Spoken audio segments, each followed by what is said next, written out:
if you'll all join in the salute to our nation's flag. Ready, begin. I pledge allegiance to the flag of the United States of America and to the republic for which it stands, one nation, under God, indivisible, with liberty and justice for all.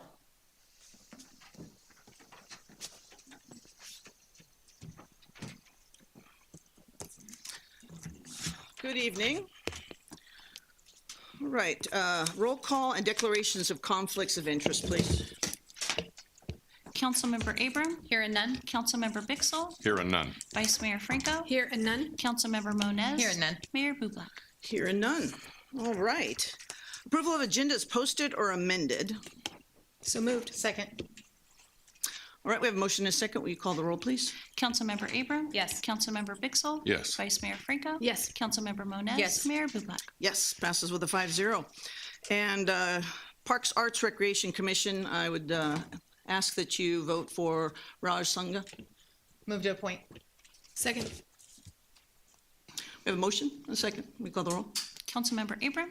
Yes. Councilmember Bixel. Yes. Vice Mayor Franco. Yes. Councilmember Moniz. Yes. Mayor Bublak. Yes, it passes with a 5-0. Congratulations. Now we get to the briefing. Before we hand it over to Mr. Petrolakis, I would just let everyone know we're going to have 3 minutes for each person. I hope that we're all polite and professional with each other. Some will say things that you don't agree with and vice versa. So please try and keep it so we can get people through and they can be heard. We are going to give the county 3 minutes at the beginning and 5 minutes at the end to close. We're also going to give Alamo 3 minutes at the beginning and 5 at the end so that we're fair and let everybody be heard. So with that, Mr. Petrolakis. Thank you, Mayor. This presentation is about a facility owned and operated by AHS Turlock LLC, Alamo Health Management, and/or related entities. I use that because the group operates under a lot of different names, so I'm not sure that I necessarily even have it right, but there were many names, and so those are the ones that look like they were the most prominent ones. This started, and this presentation is going to be about sort of how we got here from January 31st to February 13th. And so it was, am I supposed to use this? Yes. Where do I point? Good point. Right here. No, you broke it. That I didn't anticipate having to test. Right here. Okay. I take it the forward button. Yes. Where do I point? At what? You can point at the laptop. Okay, we'll try it on the next slide. So on January 31st of this year, there was a Zoom meeting at the request of Alamo Health representatives with city representatives. And the Alamo CEO was there with their outreach coordinator. The mayor attended, our deputy city manager, and the economic development director. And the purpose, as articulated by Alamo, was about their grand opening of the facility on Colorado Avenue and seeking assistance with the last permit required for their remodel of 1617 Colorado Avenue. I think it's important to note they had been working since last year, and a number of permits had been issued on this facility. The issues that The issue with the PowerPoint remote. can you do it? Maybe somebody else. Let's just take that out of my hands. It's safer. The issues that raised, that caused questions for the city was Alamo in that meeting, in that Zoom, identified the target clientele and services for their facility as for unhoused and homeless person, those with significant mental health challenges, drug and alcohol addiction issues, and also to include persons recently released from county jail and state prison. The housing was described as both transitional and for both, it could be transitional and it could be for an unlimited time. And so I think what's important here is while this had worked its way through the planning department, this project had not been brought to the attention of any of the senior management of the city other than development services and or the attorney's office. So I think this January 31st meeting sort of caught the participants from the city side sort of off guard and not really knowing what the project was. So perhaps we could be criticized for that. We'll see as we go along. The next slide, other issues raised by Alamo. They said that the County Board of Supervisors advised them that Turlock is the best place for the project. Alamo can only take clients, patients referred to them by the county's Department of Behavioral Health Services, and projects like this were supported by and important to Governor Newsom. The next slide shows it doesn't have a map, that was on the first slide, but what the background for the city people was, they knew this location at 1617 Colorado was near some, I'll call them sensitive uses. They were across the street from a facility that treats autistic children regularly. It is bounded on the north and on the west by 9 or 10 single-family residential homes. It's up the street from a Dutcher Middle School, down the street from the Continuum College, in the midst of many, many medical office complexes, and a half-mile away from Turlock Christian School and Emmanuel Medical Center. It did have a previous use for many years, a legal non-conforming use that was, it was a legal non-conforming use because when it was annexed to the city, it had this a higher density facility on it. I think maybe it was 12 beds or something, Turlock Guest Home. It was annexed to the city in 1979. Because it was in a low density residential district, that becomes what's called a legal non-conforming use, meaning that use would not be allowed if it was newly proposed in this low residential zoning district. So it would not be allowed as a new use. That use was expanded 3 times through 1981 by use permit, which is the way you normally expand those kind of uses. So this is in the context of, okay, we hear about this, it's brought to the attention of the city manager and the city attorney's office, and a lot of people are scrambling to sort of figure out what's going on here. So what I'm going to walk through is sort of the due diligence we saw in the near term on this project. We found that Stanislaus County entered into a contract with an amendment to a contract with A&A Health Services. It was adopted by the Board of Supervisors on November 7th, 2023. They had an existing agreement with A&A, which is one of the names Alamo operates under. I think I did not track down that original contract. I think it sounds like, based on what I heard today, it's been in place for 2.5 years or so with the county. Or up until now, I believe patients have been taken from Stanislaus County to their facility in San Pablo. That contract, the previous contract, appeared to be in the amount of almost $1,300,000. The contract amendment increased that amount by over $3.5 million, so the total contract is for $4.845 million. If I read it right, and again, some of this is, I'm happy to be corrected if I'm wrong, the term of the amendment was for November 1, 2023 through June 30th of 2024, so 8-month contract. So the monthly value of that contract was $443,000. So these are the kind of facts that are getting our attention, and we're kind of trying to figure out what's going on. And, that looked like a lot of money in a big project. We went back and checked the staff report. I would say it was very hard to discern the impact on the community of Turlock in the contract amendment. It was, I don't know that number's right, actually. It was on the consent agenda on their meeting, the Chief Executive Office consent agenda. So I'm going to call it item B1, although as I'm looking at that, I'm not confident that's what it was. The agenda title didn't mention the city of Turlock. In the staff report, the Turlock's only mentioned at the end of the 7th paragraph in the staff report. That's the only time we saw Turlock mentioned in it. It was a big contract, and it appears the major purpose of the contract amendment was to fund this facility in Turlock, based on how the attachment to the contract is read. So the contract amendment mentioned Turlock, and on the next slide, they had a revised Exhibit E that became the controlling document, and so this section A3 in revised Exhibit A talks about finally kind of a more description about the Turlock facility. The Turlock facility, located at 1617 Colorado Avenue, is going to collaborate with the Care Court. They have the priority for admissions to the program. And the secondary population are new individuals with severe mental illness, substance use disorder, or co-occurring disorder that are homeless or at imminent risk of homelessness. So that's what's in the county's contract addendum. The section C3 in the revised exhibit sort of provides a guarantee, dedicated beds for the county of 89. I think that is based upon the previous occupancy of the previous Las Palmas Estates use, which had an occupancy maximum of 89 beds. And the county agreed to pay this rate for all 89 beds per day, whether they were filled or unfilled. So,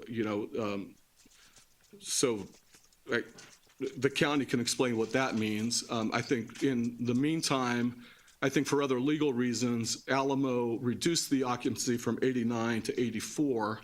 So I don't know if the county wants to amend their contract and save some money on that, because there aren't, as far as we know, there aren't 89 beds available there.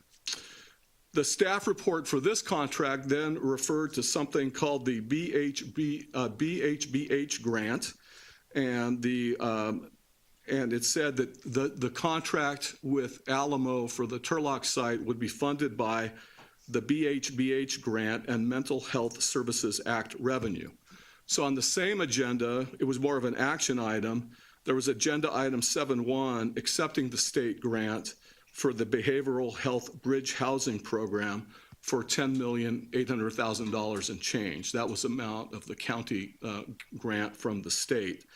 Among the initiatives to be funded, and I'm making some presumptions, and I'm kind of doing what a lawyer should never do. I'm putting things out that I actually don't know the accuracy of. I'm just trying to give everyone a taste of what we reviewed and what we saw as we were trying to figure out what this was.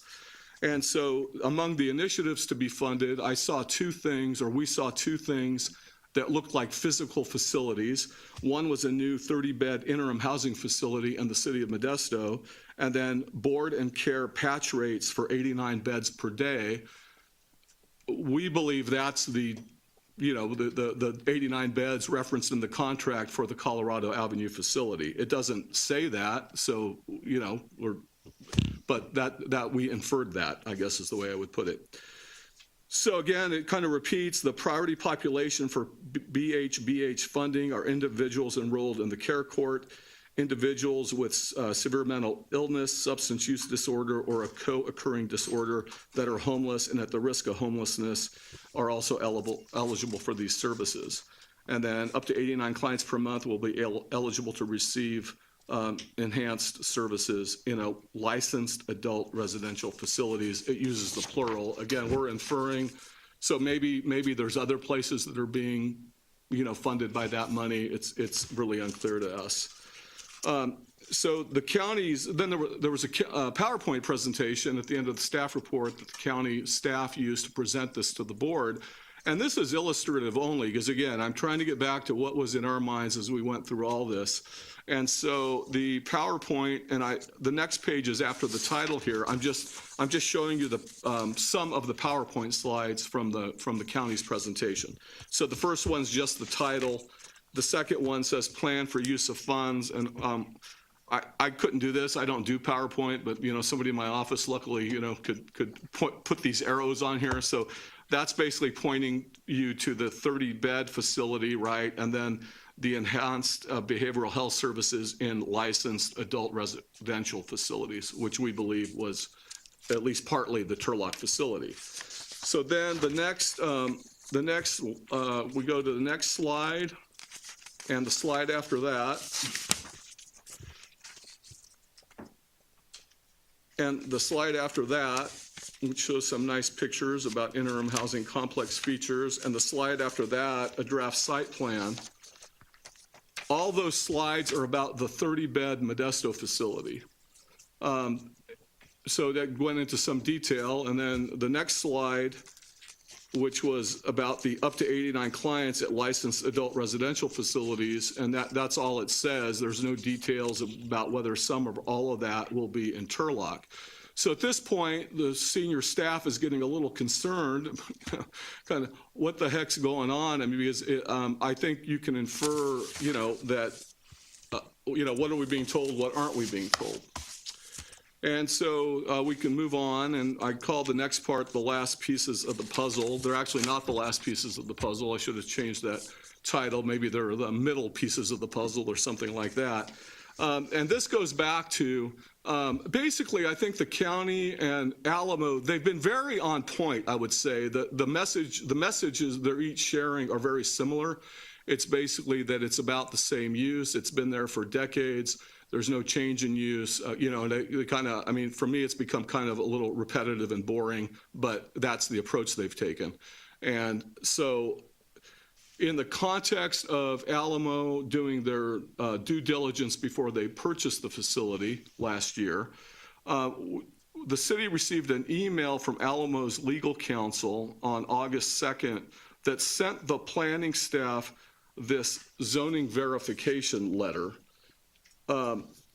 And this goes to kind of the basic issue with a legal nonconforming use is what you're proposing to do there. Is it the same use? Are you expanding the building footprint? Is it a different use? Is it an enhanced use? Those sorts of things.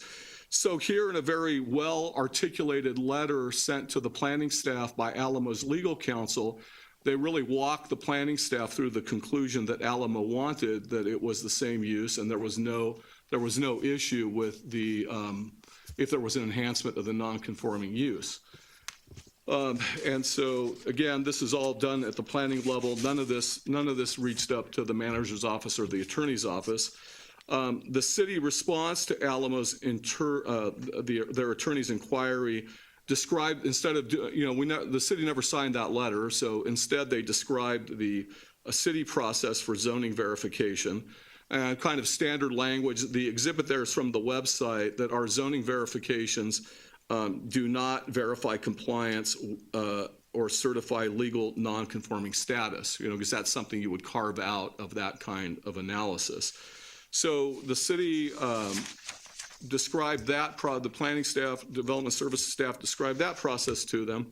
And then it was kind of interesting, I'll talk about it later. We had a Zoom call yesterday with Alamo representatives, and I must say I've emerged confused because I think the Alamo Council told me yesterday that the city's normal kind of zoning verification was never issued.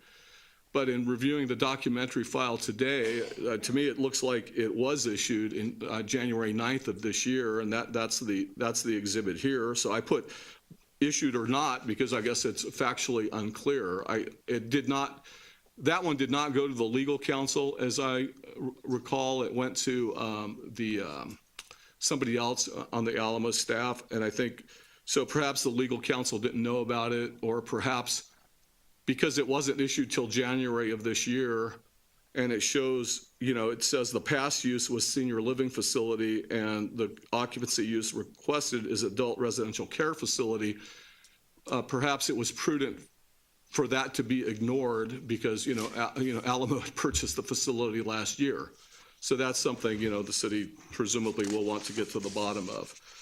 I asked yesterday, and so Alamo takes issue with the way we've characterized it, especially in the press release, vehemently, very upset with the city, I would say, as we were with them, I guess, or at least I'll speak for myself, and so, and I asked yesterday, well, because their point is we've been really clear. The city knows what we've been doing, and I would agree that it's been really clear that Alamo was in the city for a number of permits, fire permits and building permits that were about adult residential facility or something. I forget even what it calls, but the heavy laden aspect of the level of mental health services that were going to be provided there was not ever, that I can see in the documentary effort, presented to the planning staff, the development services staff. And the only reference I found to mental health services was, I believe, in this November business license where they described their business as mental health services. And I asked yesterday if that was anywhere else in the, and I'm happy to look at it if it was. I think they'll tell me it doesn't matter if it was described or not, but, it would make this discussion a little easier, if it was all over the place, that the city, in fact, knew what was going on out there. So then, I excerpted here, the press release that caused a lot of interest. And so, my only comment there is I keep on hearing about how inaccurate it is. And so I think we're all happy to hear at the city. We'd like to be accurate. And so if we're inaccurate, we're happy to hear about it. But based on the documentary record that we had available to us, it still reads very well on February 13th, as it did on February 2nd. And so I think that, it served, I think, its intended purpose of the city, the top elected and staff at the city knew nothing about it. Now, maybe, again, we can take responsibility for that if something should have been brought to our attention earlier. But how do I want to put this? I would say it's a little off-putting where, we're the messenger of nobody from the two organizations sponsoring this project, the county and the developer, talk to top people at the city. So again, I mean, that's the reality of it, and the woulda, coulda, shoulda is, a different thing, but that's what we were reacting to.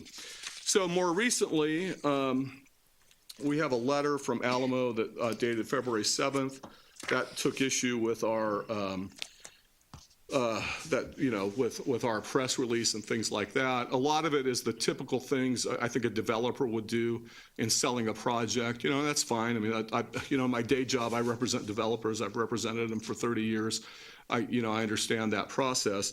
And again, sort of the and then the mantra of, it's not a change of use, and that's how that letter is presented. So I'm not going to go, maybe in question and answer, we can go into some detail on that.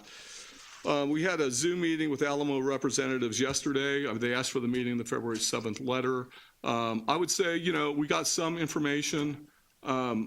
So, it was fine. And I don't, again, I'm happy to answer any questions on that. I'm trying to remember who was in that. It was the city manager, me, development services director, economic development director, deputy city manager for the first part of it, and the mayor. Did I miss anybody? I think that's who attended yesterday. And we had the CEO and another principal from Alamo and their legal representative on the Zoom yesterday. This morning, I thought it was a good presentation at the County Board of Supervisors. I've taken the liberty without, hopefully it's not copyright infringement. I'm just showing you the slides here that were shown this morning at the county meeting. And so I'd say, there was some answers and maybe more, some more questions brought up. So the first slide after the title sort of explains this three-tier process of, how mental health crises, people suffering crises are handled. My understanding is the Colorado Avenue facility is in the middle with this adult residential facility. And the next slide sort of explains what that is.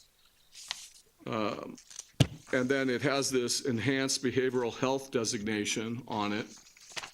And then the next slide is about the provider network. And I'm gonna take the county to task here a little bit because it's sort of how the city feels that we've been treated. So we've got this chart. My understanding of this chart, and again, I don't know if this was accurate. I think it's how it was presented today. This is the provider network for the County Department of Behavioral Services of kind of like-kind facilities if the Alamo facility opens on Colorado Avenue, the same type of facilities that they refer people to. So this was shown to us. And so you'll see a lot of them are outside of the county. ANA, that's the company at issue. They're in San Pablo. The county currently sends people there. And it shows you the number of beds. And so remember, the one in Turlock will be 84 beds. That's what the current occupancy is slated for. And so I kind of the first time I looked at this list, I said, well, that's not, I mean, okay, fine, that's 84 beds, but, Davis Guest Homes, Modesto's got 245. Well, actually, in the for some reason, the Department of Social Services website on searching for facilities was down today, and so we tried to get on it a number of times. Fascinating how things work sometimes, but I downloaded the information last week, and what I saw were 93 adult residential facilities licensed in Stanislaus County. I don't know if most of them, a large number of them are very small, like 4 or 6 people. So obviously they're in a home or something, and all of that. And then there were a couple of larger ones that aren't on this list. And so I think that probably has something to do with the enhanced behavioral health designation that the earlier slide showed. And so on the Davis Guest Homes, if you break it down, the list from last week had 4 different Davis Guest Homes, and I guess I should have figured it out because it says Ceres, Salida, Modesto.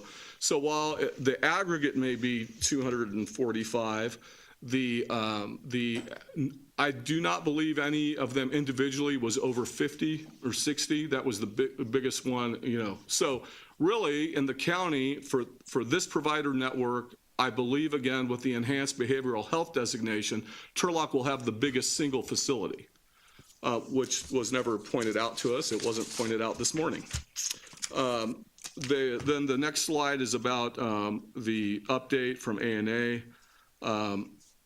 Again, it shows 89 beds on the county update. People can clarify that. The city manager asked for some information. I forget when you sent the email, end of last week or some Monday, or no, it had to be last week, about, give us some history about what's going on there. And really all we've gotten from the county is what's here, which is last year we had 29 people in there. And so we don't know, was that 29 people, for a whole year? Was it 29 people and somewhere there for 6 months? Because again, the way this project was presented to us, it can be both for long-term, apparently both for long-term housing and for more of a transitional thing where you're moving people out to that bottom third tier that the county showed at the beginning of this presentation. And so, so we don't know the 40-year history or 30 or 40, whatever it is, that the county says we've referred clients there. We have found some kind of, I'll call it firsthand testimony of what was kind of what the facility was used for. And so I think it certainly probably was used for county referrals for behavioral health, and I think for guardianship. Again, this is an area I know nothing about, so I could be botching this all up. But the back wing, which was the 2-story, had many Alzheimer's patients in it with ankle bracelets. And for example, there were a lot of people housed there also who were very severely developmentally disabled, which means this was their permanent home for them. And so it's been very hard for our city staff to discern what's what in this licensing area. And I would say that I would say I'm not going to make an editorial comment on the quality of information we've received at this point. I'm not going to make that comment. So that was the behavioral health meeting today. And again, this last slide it was a social media post that the county put up about the presentation this morning. And again, this could be because we've got it wrong and we don't know anything about this area, and I'm always doing that. But it does say a couple of places that behavioral health services has been using this adult residential facility, kind of capitalized terms, in Turlock for all this time. Well, it hasn't been licensed as an adult residential facility. It's been its current license or pre-existing license before the facility closed was for elder care or senior care. And so, we heard a lot of information about how it's all the same thing, but I would refer everybody to sort of, again, I'm trying to quickly understand this. the Department of Social Services has 2 pretty good guides for consumers on there. You know, they're like 8-page guides. If you need this kind of service, what is it? I would say the previous Las Palmas Estate license under the elderly care or senior care describes it, and it describes it in a way, I will say, I don't know what the right terms are, but it struck me as more custodial care, like for Alzheimer's or severely developmentally disabled people. The adult residential facility license, which is being sought, has behavioral health all over it. And it's really different when you read those 2. So this is the information we had when we brought the attention to the world. And I think that, you know, the social media post, unless I've got something wrong, it just shows that it's a complicated area. Everybody can make mistakes, you know, and so that's kind of that's one of the reasons it's in there. I'll just say I don't appreciate the fact, and this I will editorialize a little bit, like in the interactions and I haven't had any interaction with the county actually, but I'll call it an attitude. The attitude seems to have been that Turlock is very presumptuous to bring up these issues, okay? We aren't a social services agency. We don't have any, you know, we don't know about this world. It's not our world, okay? We rely on others to provide those things. And so it's like we weren't informed of it, and so now we're being criticized for not asking questions. The presentation today was very good at the county in a way. It would have been nice to have that presentation about a year ago here at the city council if you're planning to locate the largest type of this facility in the entire county. You know, that's the appropriate time to have that kind of presentation. And so I can leave it there. Let me think if there's anything else I want to think about in the documentary record. I do think, let me dwell on the zoning verification a little bit, you know, because that, you know, I mean, legally, that's kind of the issue it's going to come down to in a way, right? And so we've had to discern the change in use because, you know, again, we don't feel like the information we've been getting is adequate. I'll put it that way. And so, but when Council for Alamo sent that to the city, you know, and then when we said we don't do that, here's the other thing we do. At that point, they had a choice to make, which is they could reach out more because our zoning verification process doesn't say anything about non-conforming use, and then it would have been presumably brought to the attention of the manager's office and the attorney's office, and then we could have had an adult conversation about what that meant and all of that. I think Alamo frankly chose the other course, which is to just go get building permits issued, and despite their protestations to the contrary, which I found very, again, I represent developers, so I've seen them all, and I did not find the answer satisfactory. And so they chose the other way, which is not to really make clear to the city that the city knew what was going on and kind of, you know, get our permits and deal with the issues later. Because, I mean, I think that there are, you know, I think there are issues. I think there are unanswered questions. I think it's that kind of matter where you just want to know what it was all about. So I'm going to stop there for now. I think the police chief or somebody from the department might have some additional information.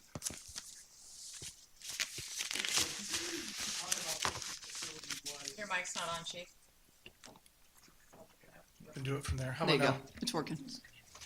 So I learned about this in an email from ADA's security director, Michael Wharton, on January 30th. It immediately caused me some pause. I was looking back at some of my handwritten notes to the captain to assign a lieutenant to look into this to find out more. My notes here are, is this new? What will be the impacts on police research, police resources? And do we have a comment period? So I began digging into this a little bit more. I found that at the current facility, we had 71 calls for service in 2018, 58 in 2019, 61 in 2020, 67 in 21. It dipped down to 24 in 2022, and then back up slightly to 49 in 2023. That was with the 29 or so BHRS residents from the county at whatever given time period it would have been that they were there, whether that was the entire duration or some shorter time period. That was also when the population was over 59 years at 75% and 18 to 59 at 25%, and that's now flopped. So what I've done is had Lieutenant Shaw reach out to some of the other places where Alamo was operating and just kind of get an idea of what our community could expect from a facility like this in their community. So I'd like to invite Lieutenant Shaw up to talk about what he learned from the two facilities where Alamo or ANA was operating, because I think it tells a picture, and that's where my pause or concern comes in. You know, it would be nice in the beginning to have some comment and be able to weigh in and work through the process, because we know that this is you know, inevitably it's going to impact police services in some way. I think what we were told was that what we could expect, and I was on that call yesterday, George, I'll point that out just for the record, and we were told that we could expect medical aid calls at the facility, and that would be the extent of probably what we'd be dealing with. And that's not the extent of what they're dealing with at the two other facilities operated by ANA or Alamo. So as always, we're willing to work through the process and figure out the story, you know, but we haven't had that opportunity. So I'll turn it over to Lieutenant Shaw to Mayor, tell you City about what he Council. learned. So, reaching out to San Pablo, Can you lean into that? Because there's some people in the other room also. that which can't hear you. Thank ANA you. facility is in their jurisdiction. The lieutenant I spoke to said they've been open for about 3 years with 178 bed capacity. He indicated when they first opened up in the first few months, they were responding to over 300 calls per month.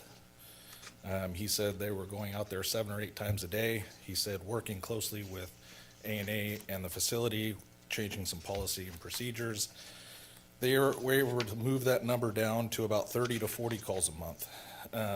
He explained that their facility in San Pablo is on a major thoroughway, and I was explaining to him the proposed location here in Turlock.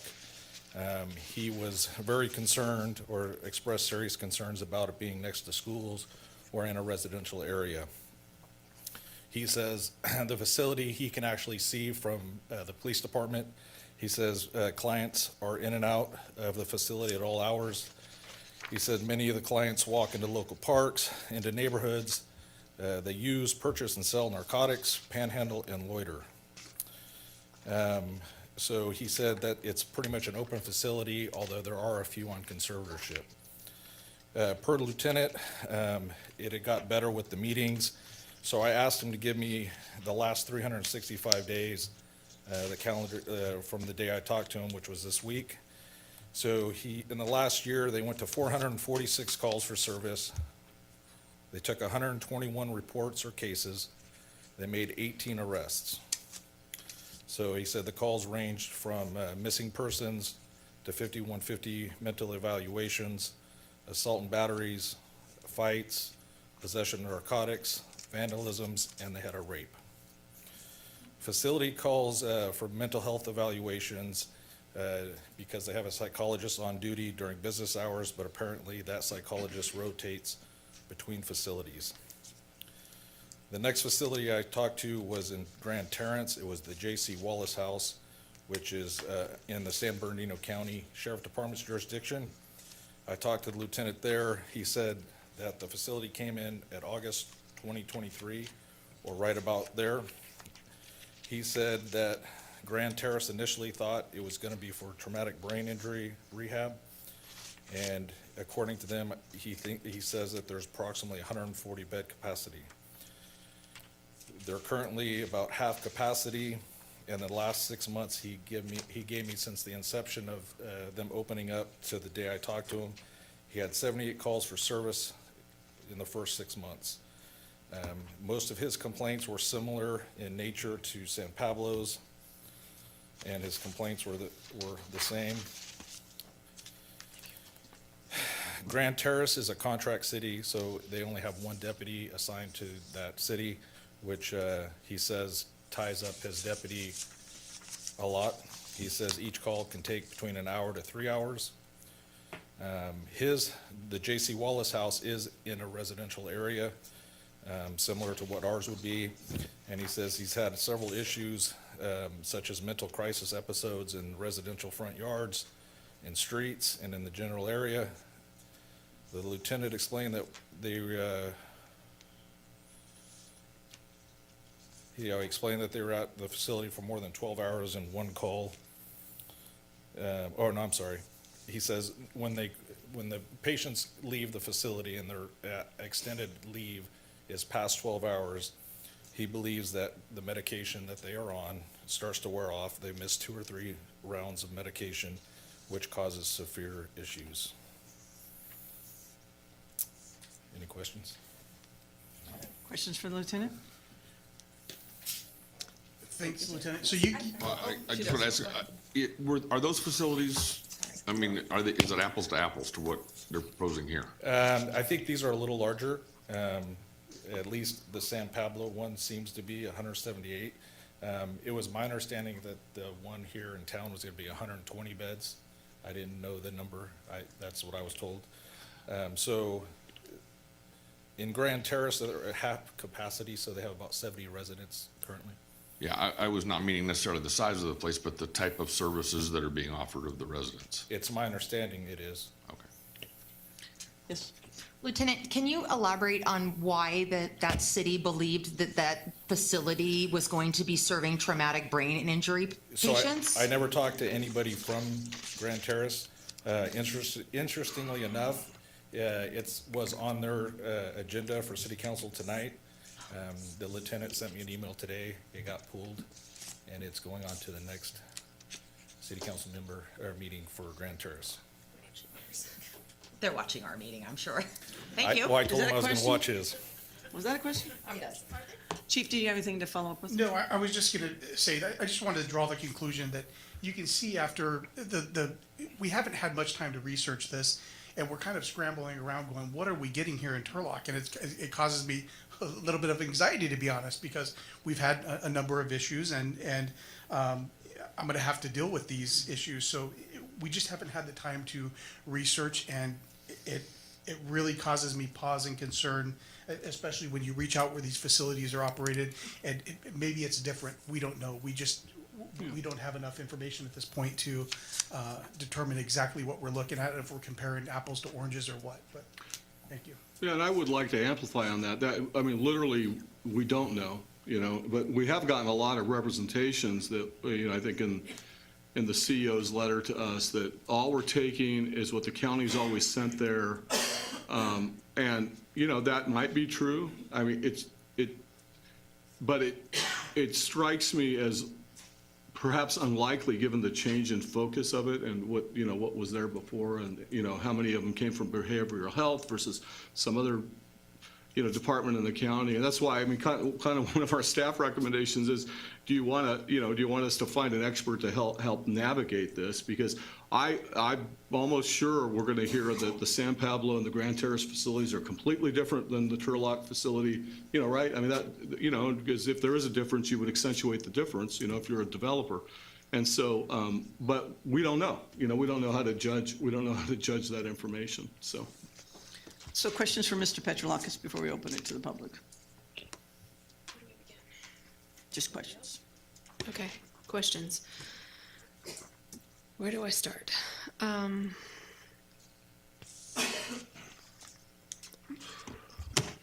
guess I'm just wondering, why weren't we included in on this? This is, to me, finding out last week that this is going on and finding out more and more each day is just really frustrating when I look at all of the resources we're gonna have to be ready to put out. Why weren't we involved? I can answer that. We don't know. We don't know. Okay. So Alamo has a sister company or a company that's also related to them. They're a real estate investment company developer, Oryx Partners. Who are they the same executives on both companies? From Well, from what I saw, I think on the Oryx website, which is, very sophisticated, Bay Area, San Francisco development company, I think that the Alamo or one of the Alamo entities is listed as a strategic partnership.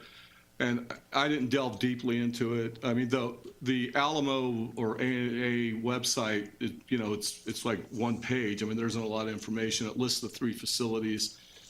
On one website, you can link through to more information about the San Pablo facility. On the other links, you don't get any more information on anything. But it does list the 3 executives, the CEO, and I forget the titles. I think the Chief Transactions Officer, and I don't remember, but not the CEO, but the other 2 are principals in the, what I'll call the real estate development company. Okay, Yeah. so they're all, basically all 3 are the same and Well, companies? I would say the CEO of of the Alamo company has a vested interest in it. resume in health, health services, nursing. Okay. And this seems to be the direction that at least Governor Newsom and others want to go into buying facilities. Obviously, they're doing it more than once. They've got the one in San Pablo, they've got the one in Grand Terrace, and now they're looking at Turlock. So this is kind of their method of Yeah. going in and taking real estate? If you're asking me a question, I got a great answer. Okay, give me your answer. I gave up. Listen, I've represented lots of developers over 30 years. I gave up long ago, Trying to figure us out? inquiring into their business motives. And so I would say this is what happens when a level of government is pushing through a lot of money into a program that is politically popular. And we weren't immune from it, right? In our grappling with homelessness, I think the container program we brought forward was similar in that it looked like a developer who figured out, because that's what developers do. They put together the pieces of things, right? So I don't begrudge that, but I think it's safe to say without the state and federal funding, certain development ideas wouldn't exist, but this one does for the, Well, I guess I have a lot of questions, but Mr. Petrolakis doesn't have any of the answers. So my questions are really more for the county and Alamo, not for our staff. I think that we were deserving of some ability to be at the table. Question? Yes, Madam Clerk, I don't know if you are still controlling the slides, but could we go back to the slide that had the request from Alamo's legal counsel to our planning department?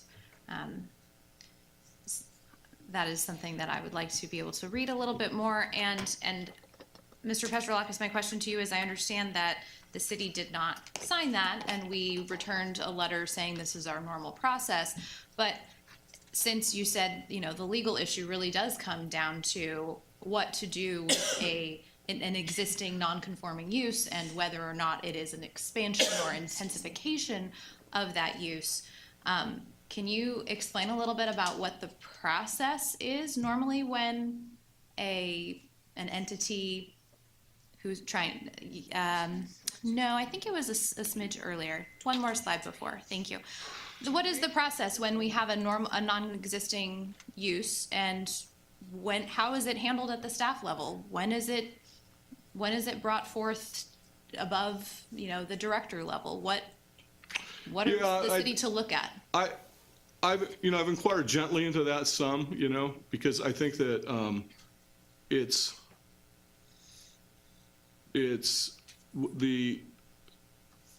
I did opine that, like, when the department got this letter or email from Alamo's counsel with the very kind of thoughtful, articulated letter, that it would have been ideal had that been brought up, kicked upstairs to the manager's office and the attorney's office. So to try to answer your question, I'm not sure there is a procedure. I doubt that Turlock has a high velocity of non-conforming use change requests, but I haven't even thought to ask that question, which is a good question. So I'll try to track that down a little more. So I think that for the future, I have some ideas, what might be. what might be changed. And you described this letter as, you know, a thoughtful process. They're referencing our municipal code. Is it of your legal opinion that this is not the way to think about this use? Because You know, I've got some outside, I'm getting a second opinion on that, and so we're kind of working through that analysis. I don't have that analysis done. Other questions for, So Las Palmas is closed and done, right? Right. So what license is the county operating under to send those 29 people in here? Well, currently it's closed, so I don't think I think they said today, I think they're sending them elsewhere, you know, so right now and we actually got it, I think it's been, I don't think there have been clients, or I don't know what the right term is there, since November maybe. That's a guess. I'm trying to remember what I heard today. So before, and the chief mentioned it, and I should have articulated this more. The way it was presented today was there's out of the same department, kind of in the same division about residential care, there's kind of the senior elder care license, and then there's the adult, residential license. And so there seems to be a regulation or a rule of thumb, I don't quite know what it is, that if you have a senior license, 75% of your people, and I hope I have the age right, 75% of your people are supposed to be 60 years old or older, and you can have 25% that are less than that.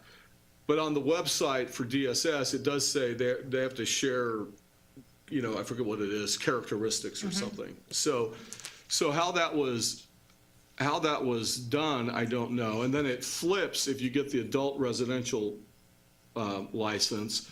75% are less than 60 and 25% can be older than 60. So again, and this, I'm glad the chief brought it up because I actually should have put this in the presentation. If you're looking at it from the city's perspective, that sounds like a change in use or an intensification of use given the age and the nature of the population you're serving. Right. But again, we don't know for sure. That's kind of what it looks like from without having any particular expertise in this area. So it does change like that. And then that's why I was a little concerned about and why the social media post is in there, because if there was some, and maybe there's a way that they operated as an adult under an adult residential license without at least posted publicly an adult residential license, right? Because the county made it sound like it was an adult residential facility already. When I pulled the information last week, the website on the elder care, it still listed the Las Palmas facility. That's kind of the record there. You can click through to the complaints and the investigations. It's a very good website that way. You can get a lot of information. I didn't see a way to get the actual license, itself. And then when you went to the adult residential care licensing, it listed Alamo at the same address as Las Palmas on Colorado Avenue, and it said the license was pending.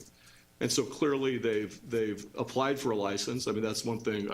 We'll ask the state, or we'll ask Alamo to give us if they care to share the application, so that would give us some information on what they've applied for. We don't need to see the proprietary business stuff if they have to show that. We understand that. But in terms of what they're doing, that would be helpful for the analysis. Okay, and other than the land use issue, the transparency issue, and the bad faith issue that I see, do you see any other issues with this legally? Well, I have a Greek mother, so I can make up all kinds. I mean, I got all kinds of legal worries, because of my training. But I think those are the primary ones. I think my presentation tonight is about. I don't think the city of Turlock should be couched as the perpetrator, of anything when we're the victim of not getting information. I understand why the developer did it. I'm sure they made a decision that it was better just to get the permits issued. Because what does that mean? That means they bought the land, they've spent a bunch of money on the remodel, so they're building up their case for damages, right? Detrimental reliance, where it's pretty clear to me the ball was hidden, right? I understand why developers do that. The county is, and they'll have to speak to it, they're here. That's a little more mystifying to me because again, it's apparently on the information they showed today, it's the largest of these facilities it is. I do appreciate Supervisor Withrow hearing him today. I mean, to him, it was kind of a no-brainer because he lives, you know, he's I'll call him an expert if he wants in this world. He spends a lot of time with it. But for Turlock, it's a big deal, mostly because nobody took the time to talk to us. So if all of this had been done, I don't, you know, I kind of doubt we would be here, maybe, you know, or maybe this, or conversely, maybe the story's so bad that, you know, we would be here, right? You know, but we don't know. We don't know.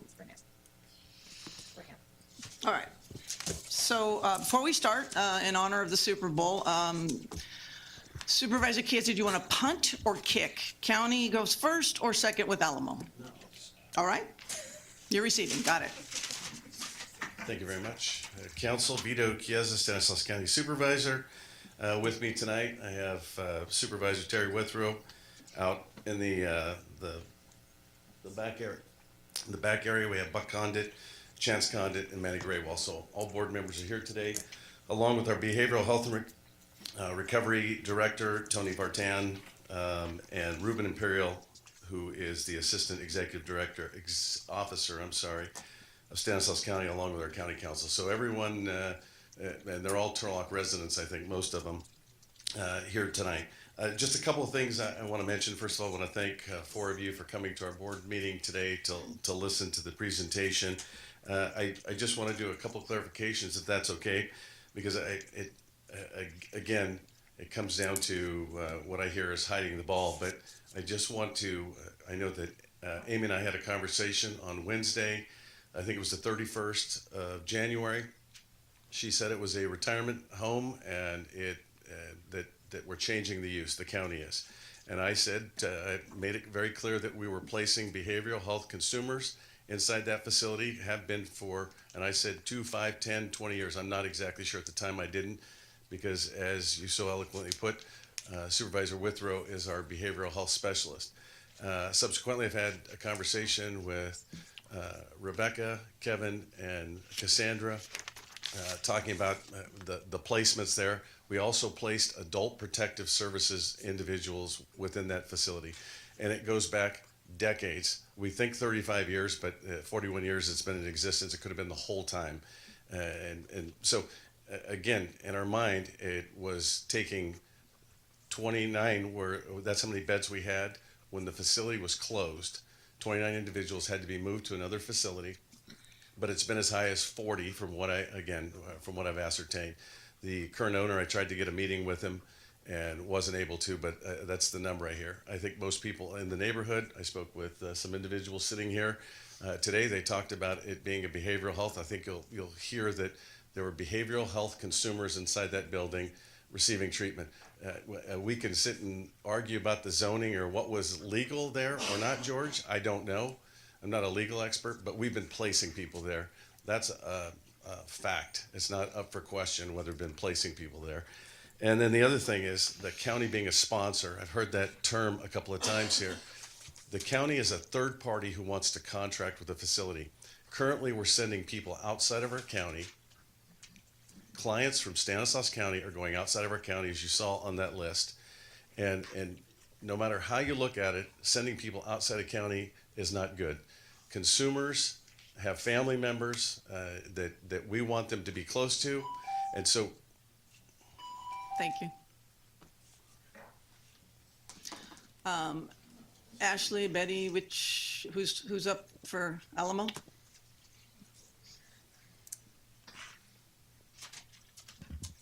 Good evening. My name is Betty Dominici, and I am the CEO for Alamo Health Management. Thank you for your time today. We will take all questions and respond in writing. And the reason that we are doing that we've had several meetings, and no matter what we say and how much information we present, we're being accused of not presenting and hiding things. We have 8 representatives here from our company sitting in the other room. We've never hid. We're not hiding. We've always provided all the information. We've been very open and started meeting with the county since July 1st. I personally came into this building in July, and I met with a representative downstairs that actually on the call denied yesterday that they met with me. The call yesterday started with George yelling at me. We almost had to end the call because we couldn't even say anything. We said, please be respectful. We're here to provide information. I also told Mayor that we are here to support the city in any way and anything she needs us to do, and we want to work in partnership. These clients have been here for the past 41 years. It's not going to change. Actually, the county and behavioral health and the Board of Supervisors did an amazing job with the contract because they are very specific that this is only county clients and under their contract that will be admitted here. So I applaud you for looking out for the county and the city of Turlock. And I just want to say thank you for your time, but because there's been so much dishonesty and so many rumors that being spread and the way we've been treated, and your yelling yesterday at the meeting at me was very unprofessional. We would like to respond in writing. Thank you very much, and we appreciate your time. Amazing. All right, we're going to start. I have a bunch of cards here, and so I believe I got most of them. There's some for public comment, not on this topic, so I think I've got them pulled apart. At this point, I have Dana Trevathan.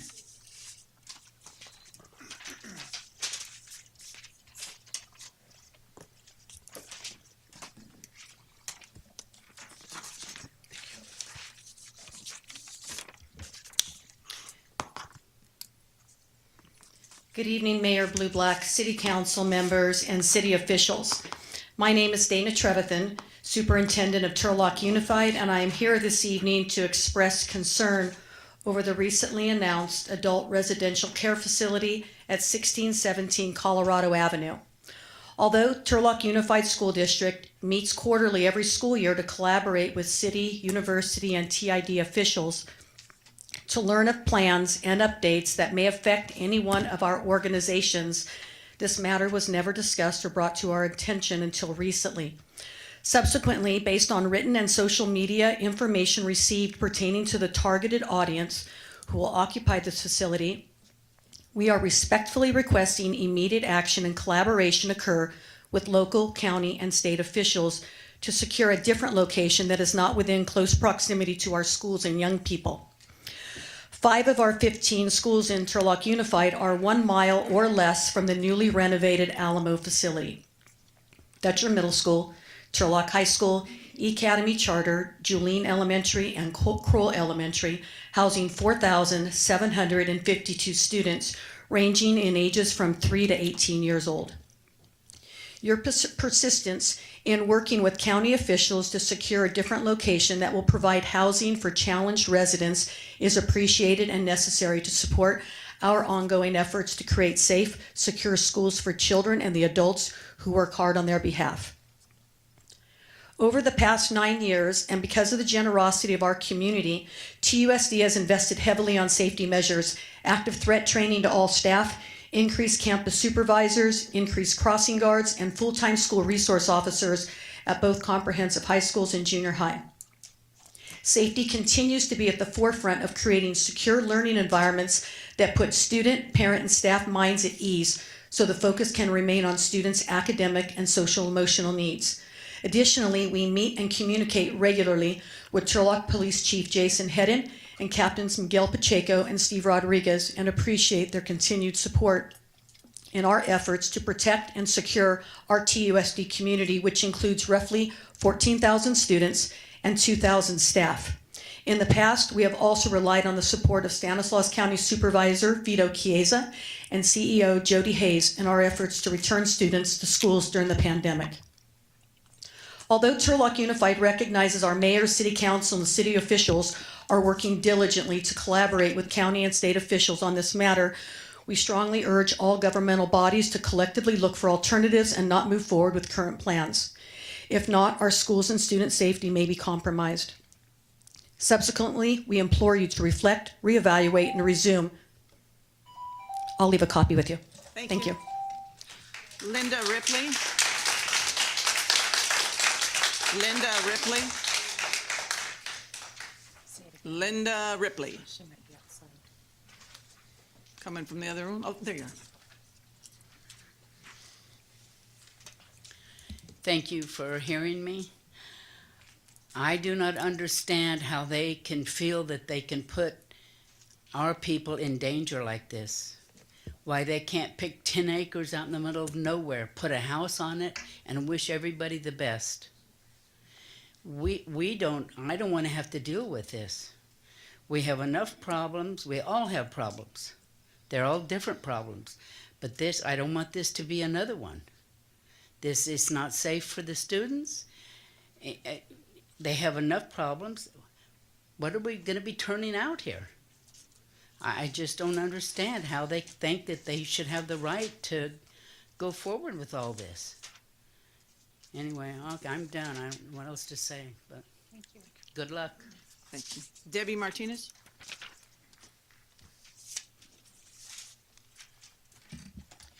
Good evening, Madam Mayor, members of the council, members of the city council. I'm going to need you, George.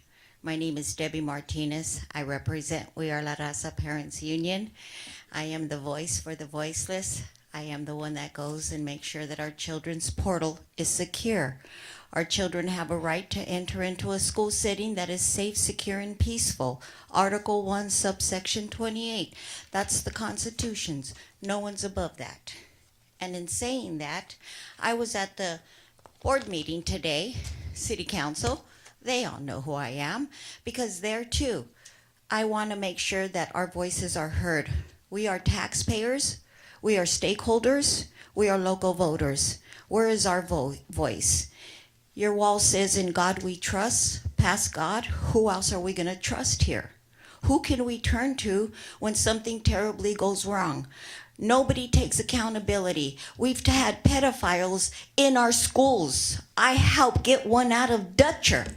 We have one roaming around Madoris, but because we don't have grievances in their files, they go to the wayside. So now here it is. When our children have to go home through that portal, get to home when our superintendent releases them from her custody, and they've got to pass through that facility, what's going to happen if something terribly goes wrong? Who do we voice our grievances to? Just the other day, we had Cunningham, where we had 3 little girls that ran away from school. We have PD that went and retrieved them. They left 10 minutes before the school was out. They left.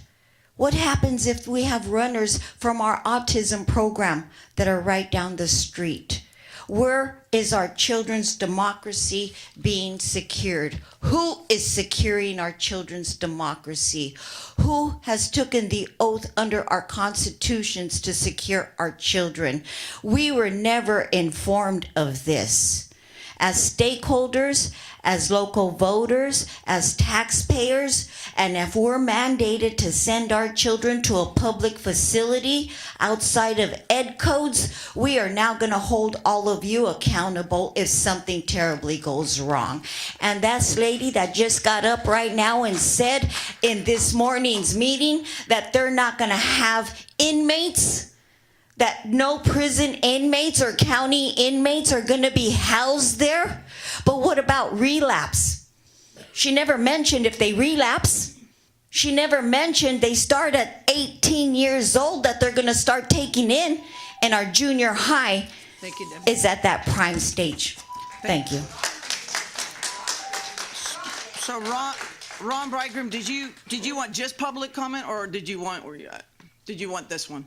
I'm not, where you at, Ron? Ron. All right. Is he running? There you go. Well, all right, well, got to fill out 2 then.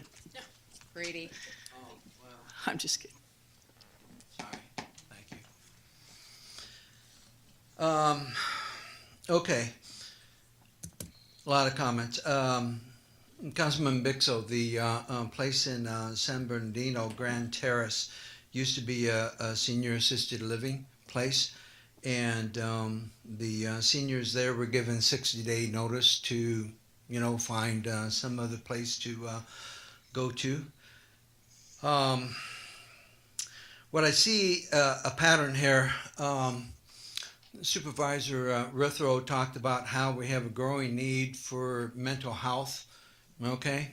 We also have a growing need for senior care. Okay, because a lot of us are getting older.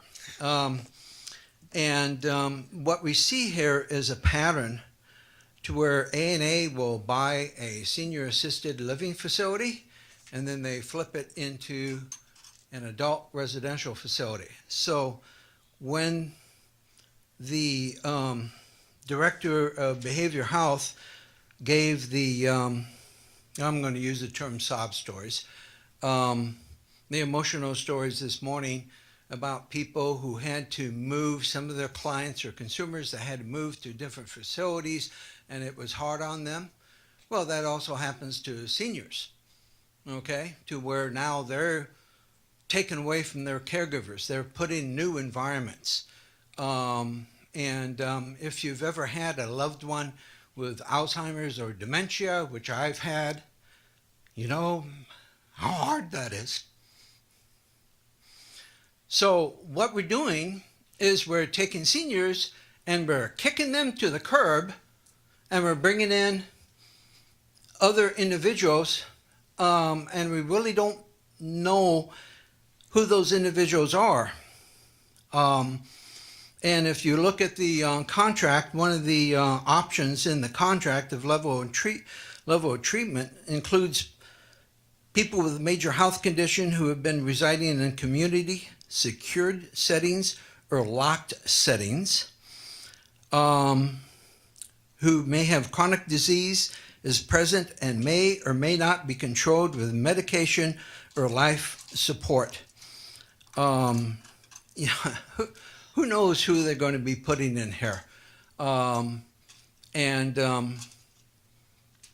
just think what we're seeing here is we're seeing money coming and the seniors are being kicked to the curb and another group of people are being put in. So we have some people who are making themselves the judge of who's going to get, who's not going to get. So, and I do want to Come back for the next, gotcha. Yes. All right, Linnea Leal. I'm sorry, you write really well, but I read terrible. No, it's okay. Hi, my name is Lenia, and I have kids that go down the street, go to school down the street, actually at Charlotte Christian. And yes, my kids are in private school, but I do look at, I have nieces and nephews that are going to be going to Dutcher. And as I drive that street, I do see all the young kids walking by themselves because not everybody can go pick up their kids from school. And so my concern is having that kind of facility. And after hearing Mr. Shaw, I think it's Officer Shaw, did I say that right? Thank you very much to him for, I think that's just a closed book, right? You hear that somebody got raped, all those calls, you see that all these women work in the area. Like as a woman, I think women that work there should be protected. Where's all the women's rights? Where's all the people that are protecting children? And I know that Mrs. Alamo, the lady there, is talking about, we're getting this wrong, but at the end of the day, why don't you drive by the street? Why don't you see all the kids? Why don't you see the school? The people that approved of this, why don't you get in your car? Gas is expensive, I get it, but get in your car, drive by, go see these kids walking down the street and see that parents need to go to work, protect our children, protect the women, and find a different facility. It's pretty easy. I don't understand. And I see a lot of money being moved around. So if you have all the money and you're telling us this is what you're going to do, then pay some more police officers to be outside every single school and protect our society, protect our kids. And I don't know why we kicked out seniors. They do need homes too. Everybody needs a home. Just be logical about where you're going to place it and protect her. I mean, basically I'm here because I'm a mom and I do not want that there. That's it. Thank you for your time. Wade Robinson. That's good. Hello. I'm in an interesting situation where I have like 5 or 6 different ways I'm a part of this conversation. I live in that neighborhood. I'm probably 200 or 300 yards from that facility. My son, one of my kids, goes to Continuum, autistic son. I go by there every day, numerous times. And as you know, it's a very congested area. It's a very challenging area. I can't even imagine ambulances and police officers showing up numerous times a week. Just on that level, it just boggles my mind we're even talking about this. I want to, though, with everyone else is talking, I think there's one other way I can look at this and contribute, and that is I'm a pastor here in town, and I have a parishioner that was in the facility that I used to help. My wife and I helped her in setting up over there and then having to move her again. And I also had a parishioner that was in the Davis guest homes. And I think it's important to understand that context too, and I haven't heard anyone bring up that part of it. So to talk about the person we helped that lived there in the facility as it was, one of the key things to understand is when you bring someone into that facility, almost everything they had was almost immediately stolen. That the way that the people that live there treat one another is one of the most important dynamics we need to think about. Because many of the things that the police are being called is one person doing something else to another person in that facility. And there is a lot of theft and many times abusive relationships that take place. Then you factor in the psychiatric part of that. You have a number of different individuals that are in these places that are on psychiatric drugs. And if you've gone to that site, you have noticed there's almost no outside area. This facility is almost all buildings and parking lot. There's no area. If we had 80 adults trying to coexist in that space, it would be horrible. I can't imagine that happening. There's no space for it. To get to the other side, and this is a part that I think is important to know, is that the Davis guest homes include people that are on lockdown because of psychiatric issues. Has anyone mentioned that a potential person that's up in Modesto right now could potentially be moved to this facility and have been in a lockup facility situation where they were not allowed outside, they weren't allowed out of their home because of their psychiatric diagnoses, the fact that they were a danger to themselves and potentially a danger to others in their life, and that was why they were there. I haven't heard them mentioned. One of the things that originally caught my attention about this was that whole issue with people that are coming from, prison, courthouses. Do you go to a guest home from there and then come down here? What happens if that happens? What kind of safeguards do we have? Who's going to be policing this, right? Nobody deserves the benefit of the doubt. Nobody deserves the benefit of the doubt in that neighborhood. There's just too many different groups. Autistic kids, adults who have disabilities, Turlock Christian, and Dutcher. Thank you. Christina Casal.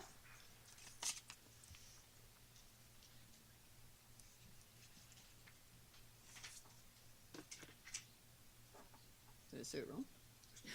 That does, I'm sorry. Does not look like a Christina. My wife is shy. Oh. I'm Michael Casal. Okay. I live Man, I 50 can't read. feet from the facility. My back fence, I can look at the facility completely from my bedroom window. We don't want the facility there any more than anybody else does. There are better places to do it, right? So my couple questions is I heard somebody say that there's been clients in and out of there for 41 years since the place's inception, correct? Well, if things change over time, why can't we change this over time? Why does it have to still be zoned for this type of facility? Not only that, but the parcel is owned by whatever owner it is that sold it, but the utilities are through the city, if I'm not mistaken. So why does the county get to go over the city in putting this type of thing together in cahoots with another entity that has bought this facility that wants to transform it from what it was to what it wants to be? That's really what I have. I mean, my concern is for my kids. I don't want people to be fighting on my front lawn. I don't want people to try to climb over the fence that's only a 6-foot fence into my backyard that's 50 feet from where we sleep. So that's where I've got. Thank you.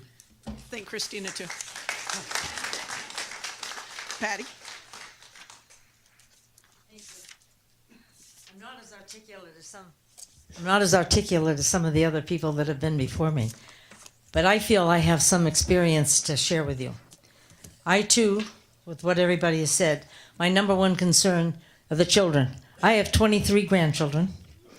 I have 6 children, so children are my number one priority. But we are from the tower. And now I want to share with you what has happened for 15 years when the patients were there or the people were there in the facility at Las Palmas. We were there, and I could have a handful of people. I didn't know that I had to have a written document over everything that's happened in the last 15 years. In the last 15 years, we have had residents coming at least 2 to 3 times a week, at least. They would come, they would do some of the words I said. They would have they would come several times. They would ask for food. We would give the food, and they said, we have no money. And they would get violent when we said, you have to pay for this. And we handled it very nicely for quite a while. I personally went down there the first month at least 3 or 4 times a week. I talked to the manager at the place, and this is what he told me. He said, if you have any complaints and you can't handle it, go to the police. I said it wasn't the police's responsibility, it was yours. And what he said to me is he had no control once they left the facility. These people weren't your average person. I happen to know mental health very well. The one that came often was schizophrenic. And when she came, one of the times, fortunately, it wasn't hot coffee. She threw at one of our employees in the restaurant. We have had indecent exposure on the sidewalk. We have had the people that come to the medical facility, they've begged for money. I could go on and on with many examples, and I have many people to verify what I said. The thing I have done wrong, I never verified this. I didn't think I have to. But after a few months, we just took care of it ourselves because we got no response from the people at the facility other than you have to handle it. And I would say, but you're the manager. This is your responsibility. So really, that's the biggest, I agree with everything that's been said. It's the children that should be our number one priority. And thank you for your time. Candace Peterson?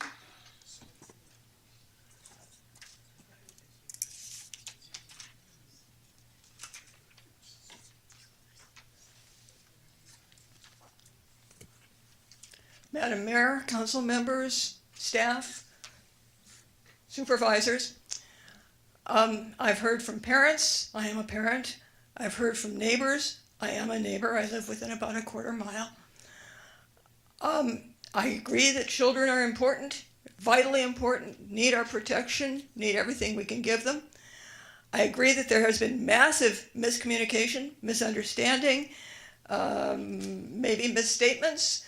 I don't know about the extent of that, but certainly it's something everybody needs to work at improving, maybe communication among staff and higher levels of the community, of the council as well. But one group has not yet been addressed, and I am a member of that group. I'm a patient.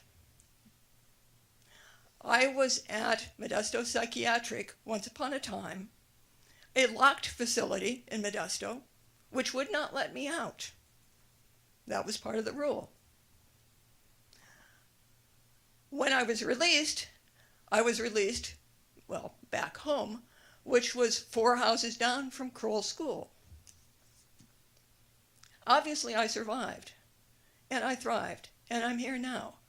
So children, yeah, children, but please, please, please, all of you, make some arrangement, have some compassion, do something for this other group, also in need, also desperate, also being victimized, also not getting the help they need. Please, do something for us as well.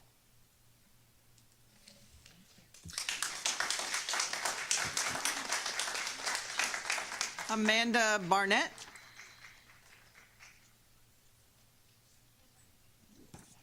Hello,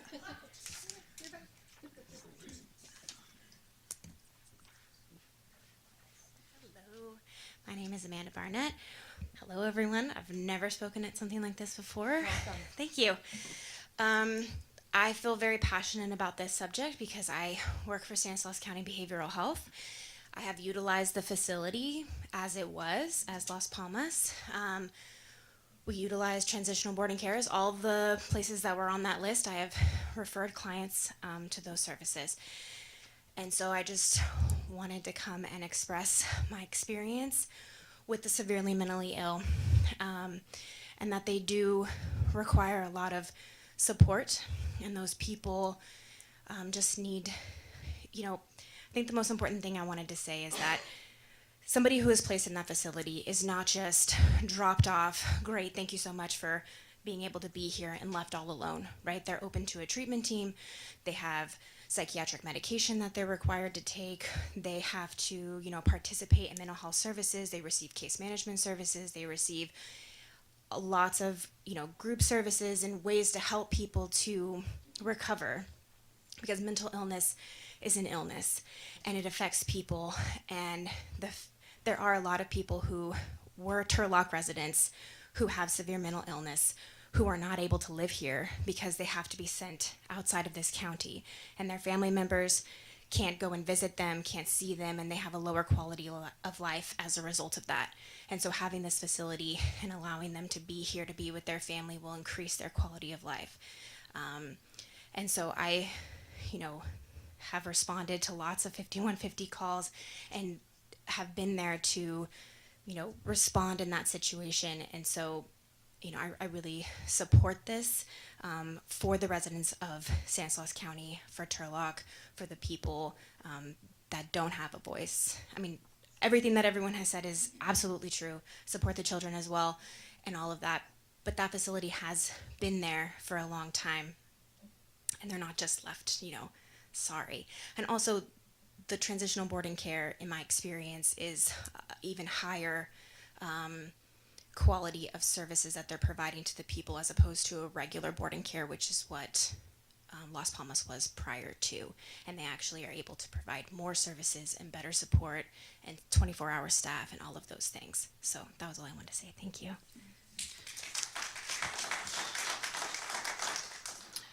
David from Genesis.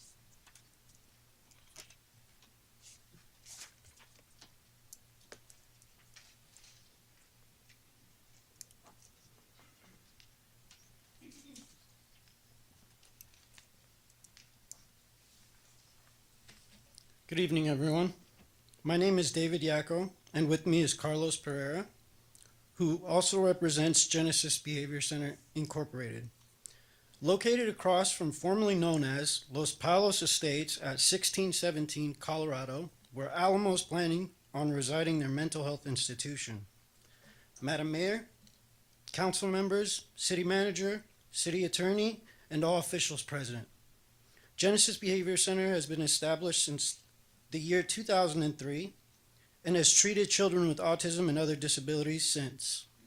In the past week, Genesis has been informed that the Stanislaus County has decided to house mentally challenged individuals with various levels of mental issues, including those that are homeless, with a plan to bring level 4 and level 5 psychiatric patients and place them across the street from where children are being treated for their autism.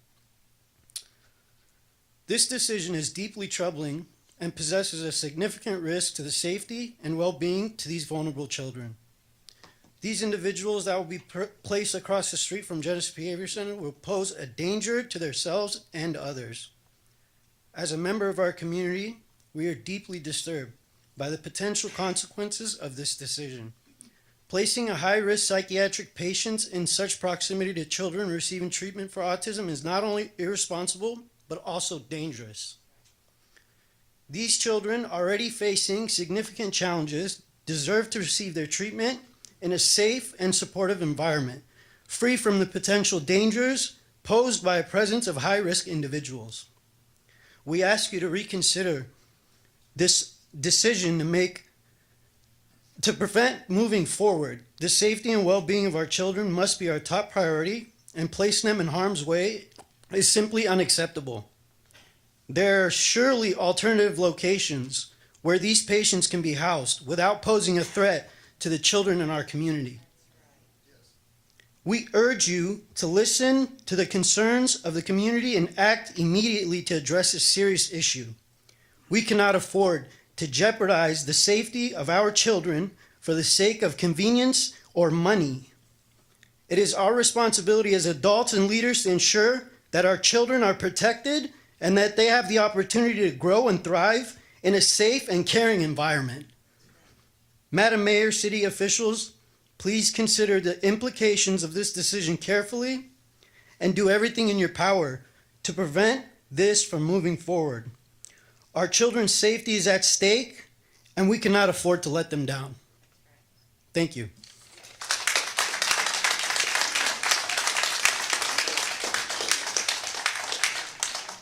Tina?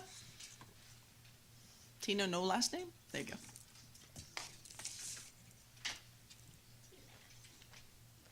Good evening. My name's Tina. This is all new to me too. A lot of red flags for myself. Can you pull the mic down just a little bit? I am a little short. I sorry. wasn't gonna say that. Not only do I live one block away from the supposed facility that you guys are planning or someone is planning to put in, that's my home. My second home is my job, which is literally across the street from the residence. I've been there for a little over 15 years. When it was Las Palmas, I too, as well as Mrs. Romeo, witnessed people coming into our parking lot, begging for money, looking for a liquor store. I too see all the children from Dutcher Elementary School, the Autism School District, Kroll School, I'm not Kroll School, but Monte Vista's new Turlock Christian School, Turlock High School kids walking day and night. My office opens up on 7 o'clock in the morning on Thursdays. We're there at 6:30. There are children walking at night when the time changes because that's their way to get to school is walking. It's a red flag. It's not a good place for that building to be at. It's residential. It's school district. That should be the priority for the whole city of Turlock to be worried about is protecting our children. The children I can see from my window at work. They go through that parking lot. They're kids. They know no better. They run around that parking lot where Las Palmas is, just playing, having a great time. Now they have to be worried, not knowing that there can be someone that can pick them up and take them away and do harm for them. I couldn't live with myself with that. I worry about those kids just walking across the street daily. And now that this might be taking place, it just touches my heart too much. And I think everyone needs to think about it a little bit more harder. Is this the right decision for the city of Turlock or anybody to be making? I couldn't live with myself knowing that if some person hurt a child over there, that wasn't even mine. That's someone's child, someone's daughter, someone's granddaughter, grandson. Just some of it. I scattered for words because it's emotional to me. It means a lot to me to protect not only my family, my work family, but everyone's family. I love everybody, and I think everyone should take a little bit more consideration to it. The county needs to think a little bit better. This young lady over here needs to think a little bit better. And something my husband brought up also. Who's going to pay for the damages when we know there's going to be vandalism being made? We already have vandalism at our offices. Constantly are getting vandalized just from the homeless people. Who's going to pay for the damages of the criminals that are living that are trying to reestablish themselves? There's so many things to consider, and I don't think it's really been thought through. So that's all I have to say. Just protect our city.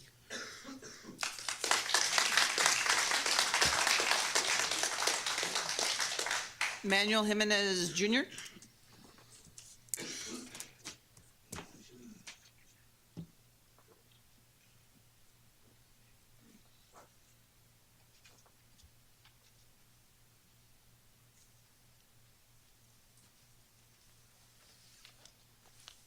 I'm not that short, so I'm going to raise it up. So my name is Manuel Jimenez, and I happen to be the regional director for La Familia. I wish I would have been here 2 weeks ago at the last city council meeting. I made it to this one. There's definitely a lot of excitement here today. So I want to say I've been a mental health director. I worked in mental health for over 35 years. I just really wish that the city and the county would have gotten together before you had this meeting and talked about things, because everyone's talking from their fear and their anxiety. And I really feel for Tony right now for what he's going through. But he's really doing what's best for the community.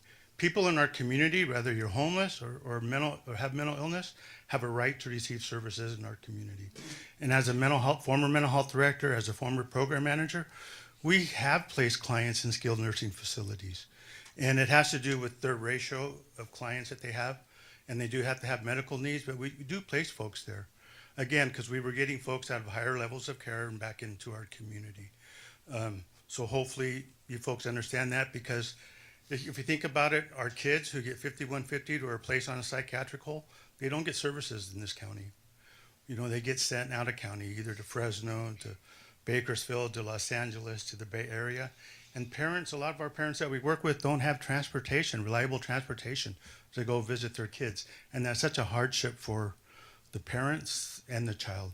So please take that into consideration too. Hey, but while I'm here, let me bring up some numbers. So I think there were some numbers going around about serving 25 homeless at the Navigation Center for $450,000. I want you to know that we could serve those 25 homeless people in the county jail for up to 6 months, or 60 days with that same $450,000. Also, you could send them to a psychiatric facility for up to 6 days with that $450,000. And you could send them to, what's the other one? Did I say county jail already? Yes. And, the emergency room. Emmanuel Hospital would love us, right? So they could be seen there for 7 days with that same $450,000. So really, that was really a good return in investment if the Navigation Center could have been funded for the whole year. I know we're still providing services to the homeless population. That's it. Thank you very much. Terry Shaver.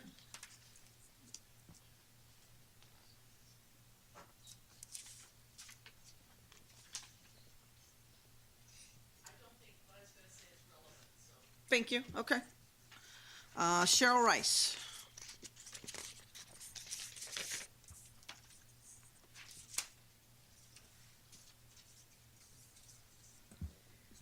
Hi, I'm Cheryl, and I've been in the community for 20 years.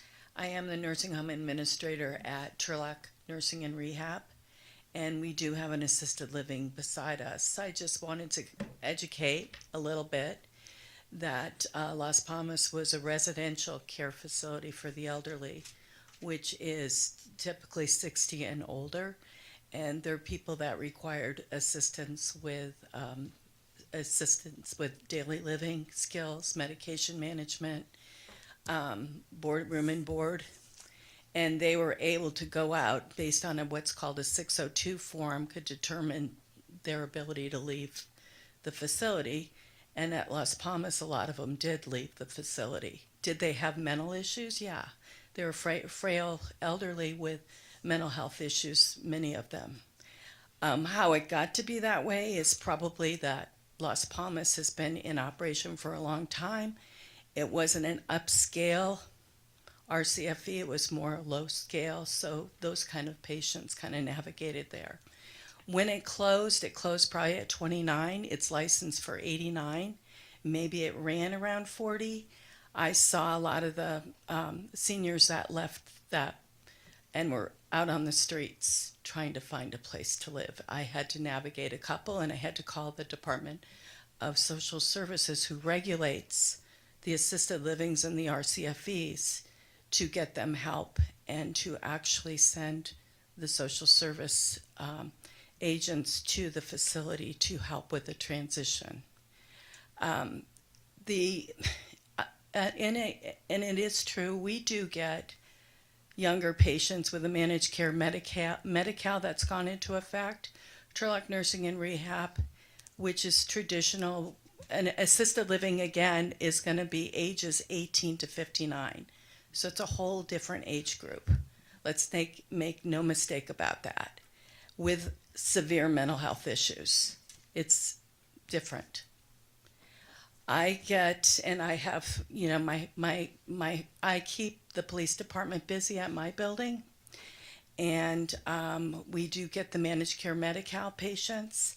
They are younger. Some of them come in at 21 years of age on up to 50s. We have a lot of the 50 age group, and we screen as best as we can, but we occasionally get somebody that there is significant issues. As far as the behavioral health, they're very good. Stanislaus Behavioral Health, my son is part of it. He's mentally ill, so I see both sides.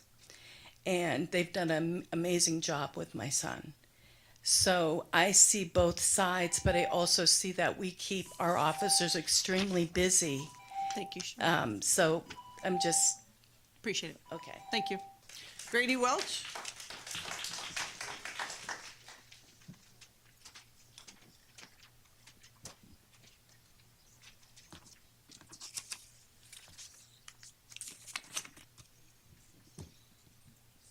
Good evening, I'm Grady Welch. I spent 27 years as a correctional professional with the California Department of Corrections and Rehabilitation. My last assignment was as a parole agent assigned here in Stanislaus County. Just want to give a quick history lesson on how we got to this day. In 2009, the Los Angeles Times reported that they had that Los Angeles reported a 38% decrease in their homeless population per Los Angeles Times article titled Los Angeles Homeless Population Down by 38%. This was dated on October 29, 2009. What happened since 2009? Well, in 2011, we had AB 109 passed. In 2014, we had Prop 47 passed. And in 2016, we had Prop 57 passed.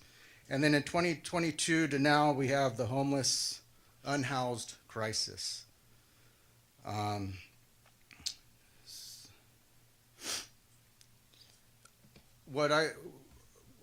spoke at the county board of supervisors meeting this morning, and from what I read in the Turlock Journal, they were going to stop the misinformation, but I've heard nothing but misinformation during that meeting. The reason why you don't have the incidents reported out to the public is because these people are protected by privacy laws, these participants, such as HIPAA, so it doesn't get out to the public. I want to appreciate what Lieutenant Shaw presented, because I confirmed with state parole that they do in fact house their parolees from prison in their facilities at their other 3 facilities that's located on their website.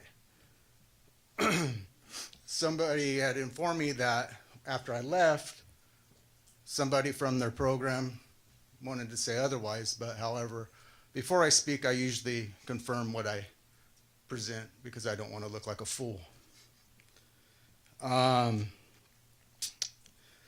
When earlier today, the doctor doing the presentation was talking about the former facility to the current facility. That is apples and oranges, because you have a former facility that has a different type of clientele, and now you have a new owner coming in that will bring in a brand new clientele that will bring in parolees, just like the other program.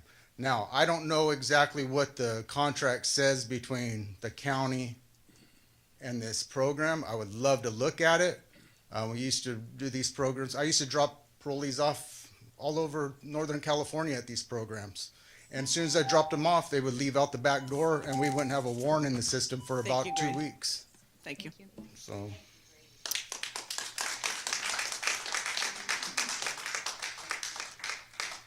Andrew Nestrate.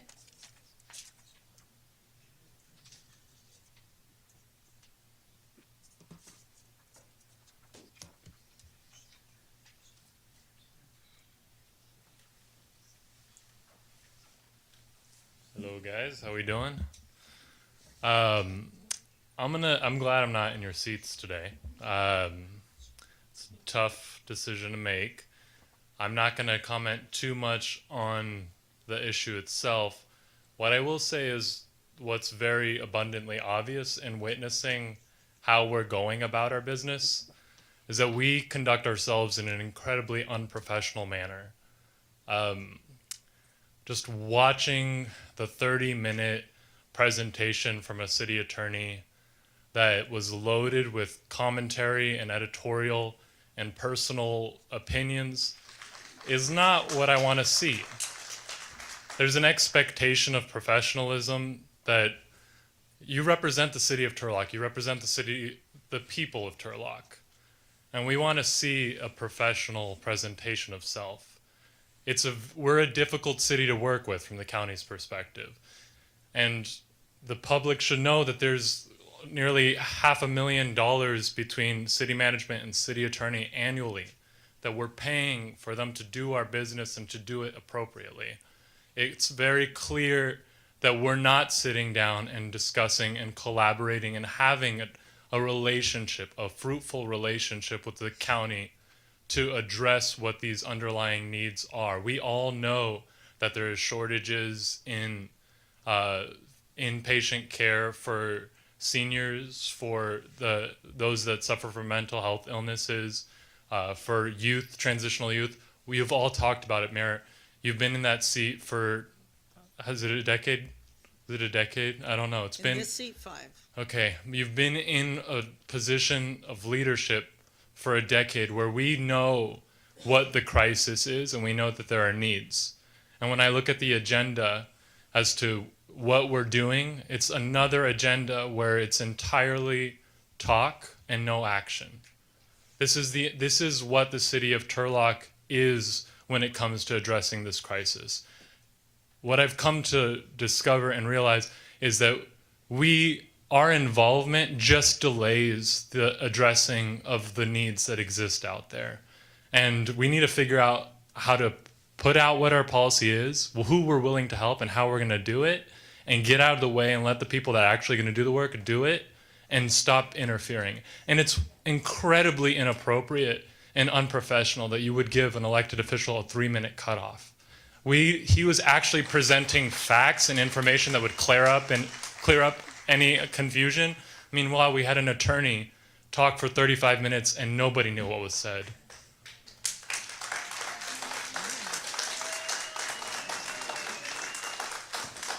Daniel Reyes? Daniel Reyes.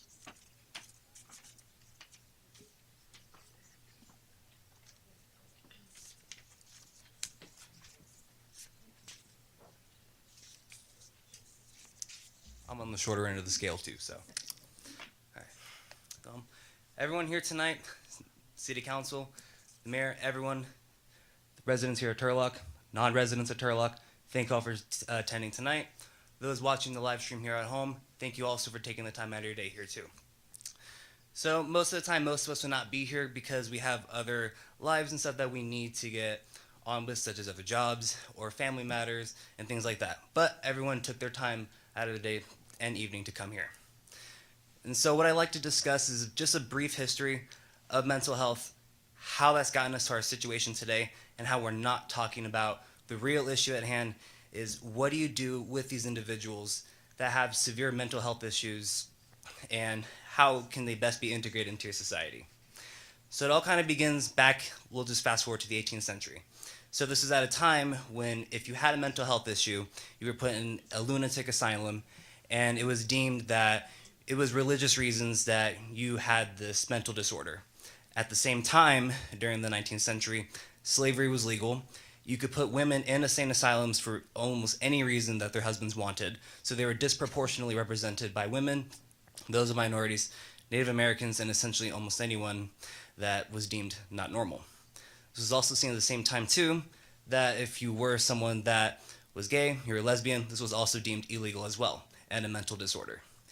And so I'm very, very happy that at the turn of the 20th century, when nursing became an actual profession, and we were able to come up with a better understanding of medicine, and we were able to realize that mental health issues are not religious, but they're in fact something that people can be born with, they can be developed, and these are things that we still have to answer the questions to. And so for one, I'd like to appreciate the city attorney for making eye contact with me. Thanks a lot. The second thing is, hello, sir. And so the reason why is because with this Alamo health management place being built, the question is, why should this be built in a place close to children? I believe in the idea of it being built. You need to help those that have mental health issues. However, it's not put in a good location. The reason why is simply due to what everyone else here has said. It's tough for children just to walk the street to get to school. You have to worry about getting hit by cars, people that are driving, and also you have to just worry about the fact that there's a bunch of congestion near those areas and just in general in the entire city. And so this is really a matter of rebuilding and making the city more pedestrian friendly for the people of Turlock. So that way, if you can make it more beneficial for those who are able-bodied and that are able to enjoy the city, you're able to make it more fair for everybody. And so it's just about putting it in a better space that can benefit everyone. Thank you. Thank you. Jody Curtis? Jody?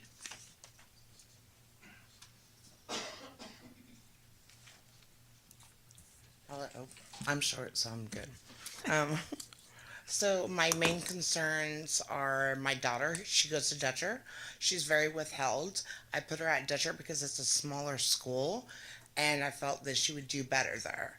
She has excelled because it's a smaller school, and it works really well for her.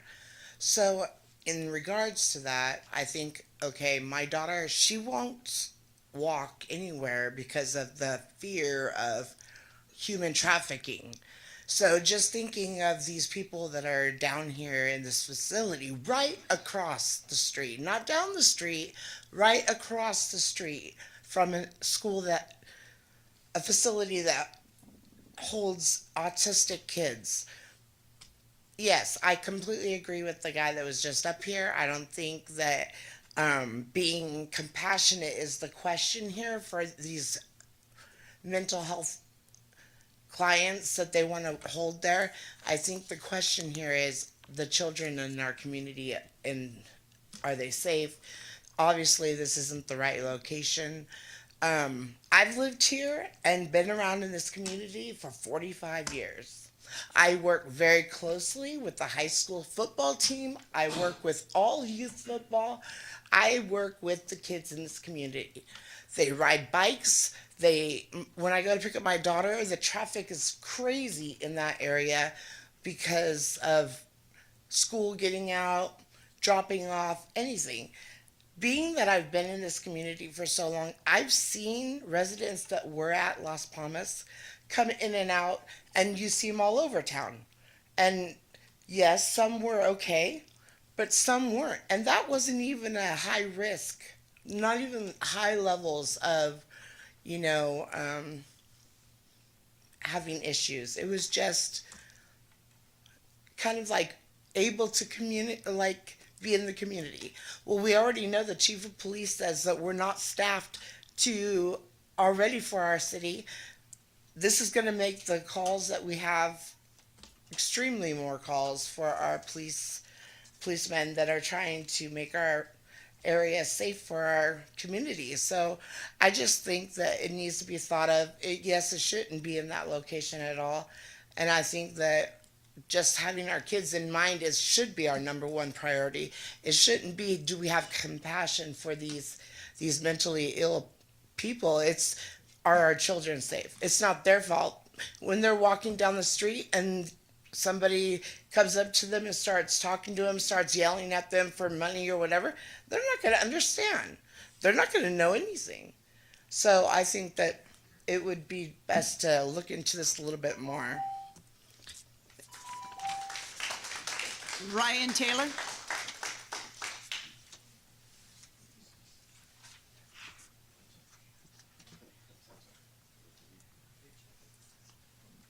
Is Ryan here? Yeah, I did too. Oh, there he is. We just popped in.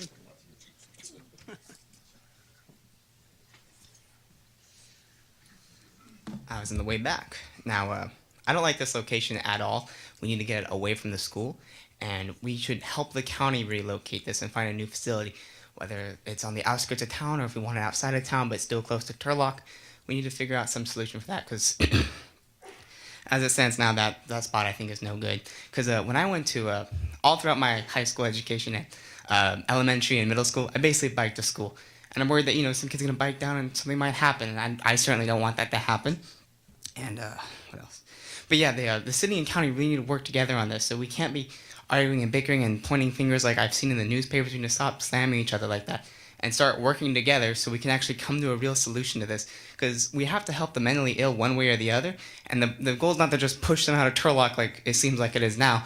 We need to find a location, maybe on the outskirts of town, help the county get the permits and be able to build it, maybe help cost with, or however we can in that situation.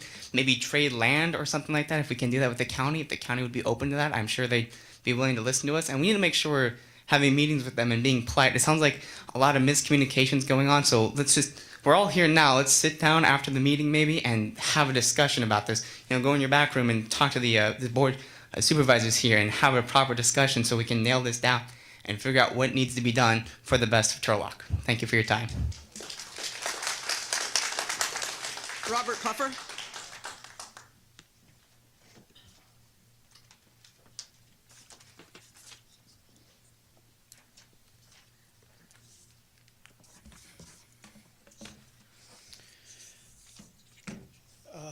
One of the people were wondering about taking care of seniors and the closing of adult care facilities.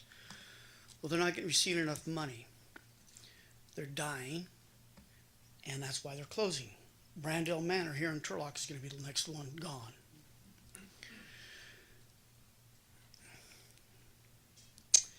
At our very last council meeting, the council voted to close a homeless program. And one of the statements was, this is a county problem, homeless. They need to take the lead on it. Well, they're taking the lead on it. And now you're upset. If you don't want to invest in it and work with them, then you better not complain about what they do. We have several people I see all the time here who are against the homeless downtown and want something done right now. Well, that's what the county's doing. They're starting to do something right now. And they have a facility that can get open very quickly. If you want to go out and buy land and put up a brand new facility, I would say it would be at least 5 years, probably longer to get through all the permits. Do you want to have the homeless problem continue to increase for another 5 years, 6 years? Last statement, they keep talking about parolees. Well, parolees are people who have served their sentence, and they show them that they can be released early. And I would think the majority of them don't want to go back, and they're going to do what they can to stay, and that would be the least I would concern. And lastly, with kids, it's not a safe world out there. And I raised 3. And sometimes you need to look at and say, if you're that concerned, walk them to school. Or drive them to school. Or find some way if you feel that they need to be protected that much. It's not always going to be the city to take care of that. Thank you.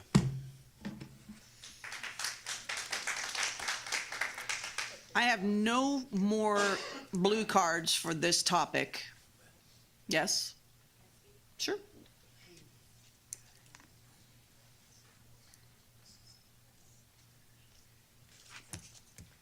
So my name is Mary Jackson, and I'm going to speak first as a parent, and then I'm going to speak as a school board member. I was a bit late because I knew I got here about 6:10.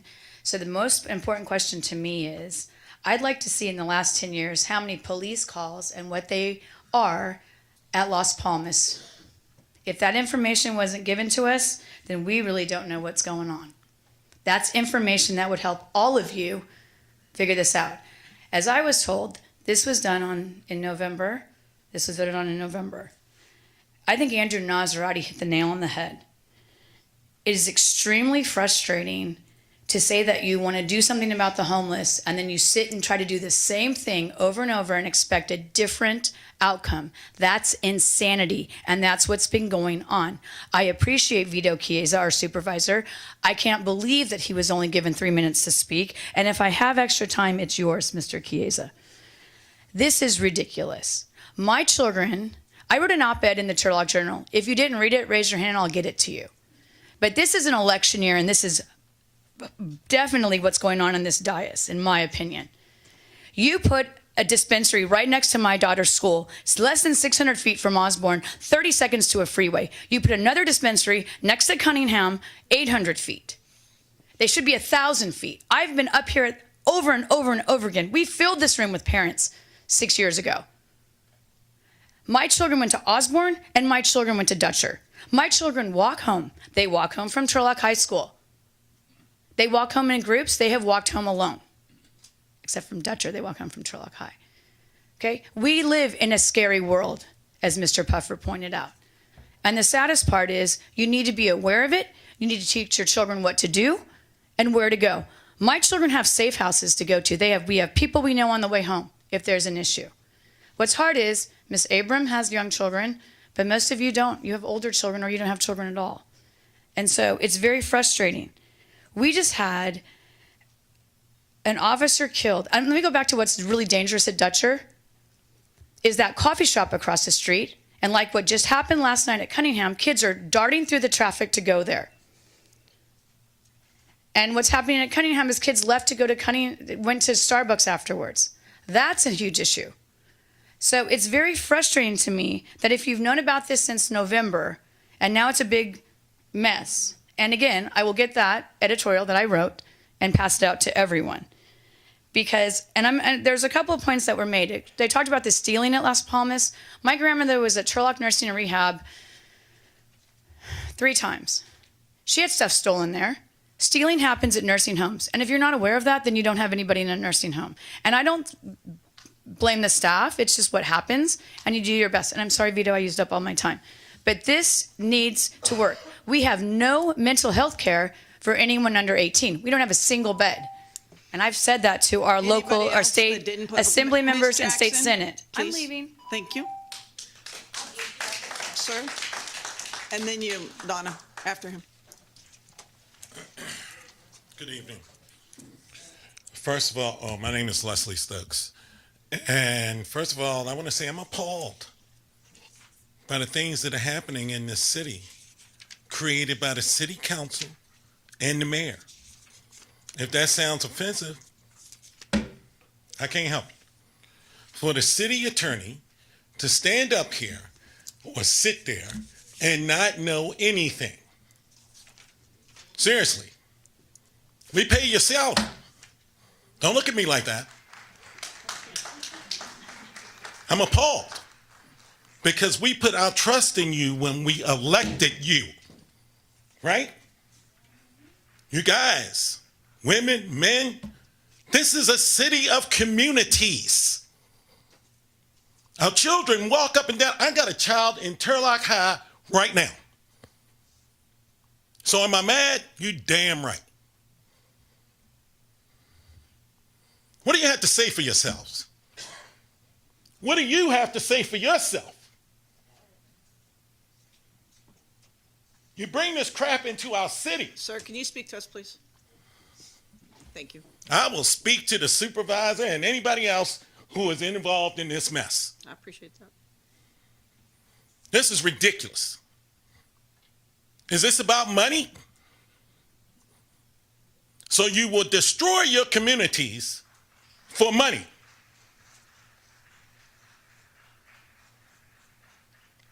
Shame on you, all of you. You want Turlock to be a good city? Plan correctly. Somebody signed that approval, for lack of a better word. Somebody did. Who did it? You don't know? You're the mayor. I know. You should know. You're all up here, you're agreeing with me now, but you failed to represent the people who you promised to represent. Don't make any sense at all. Disgusting. I've walked in and out of this building. I see people bustling around. I see people having parties. Do your jobs. Pay attention. For you to be the city attorney, you represent the city and everything in it. And you don't know. If you don't know, who does?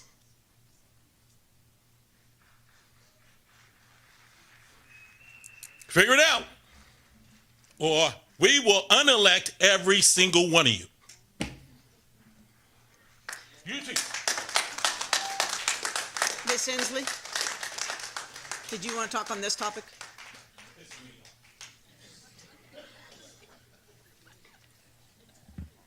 Well, I don't have as big a voice. So I drive down Colorado every day, all the time. You guys see all the kids getting off the bus right there next to the Modesto Christian. They get off the bus from schools all over the city because we're busing kids nowadays to get them to other places. So there's a lot of kids coming down Colorado. There's a guy, now the police shouldn't listen to this, but there's a really nice guy who has a little cart out there in Colorado, and he sells stuff to kids as they leave the junior high, so there's a little, camaraderie, little community there. It's a busy street. I used to teach at Dutcher School back when it was part of the Magnet, and I had a classroom right by Hawkeye, over there on the edge of town. Now, I don't know if you've ever watched teacher schedules, but a lot of cars are there after dark. And I was one of those teachers who was there after dark frequently. I never worried about old people coming and chasing me. Never thought about it. I felt safe when I went out to my car. Okay? I guarantee you that with a new population, I would not feel safe in the dark. I would not be happy knowing that there were people just a couple of houses down in the dark. I'm just kind of imagining the worst case scenario. We don't know if this is really going to happen.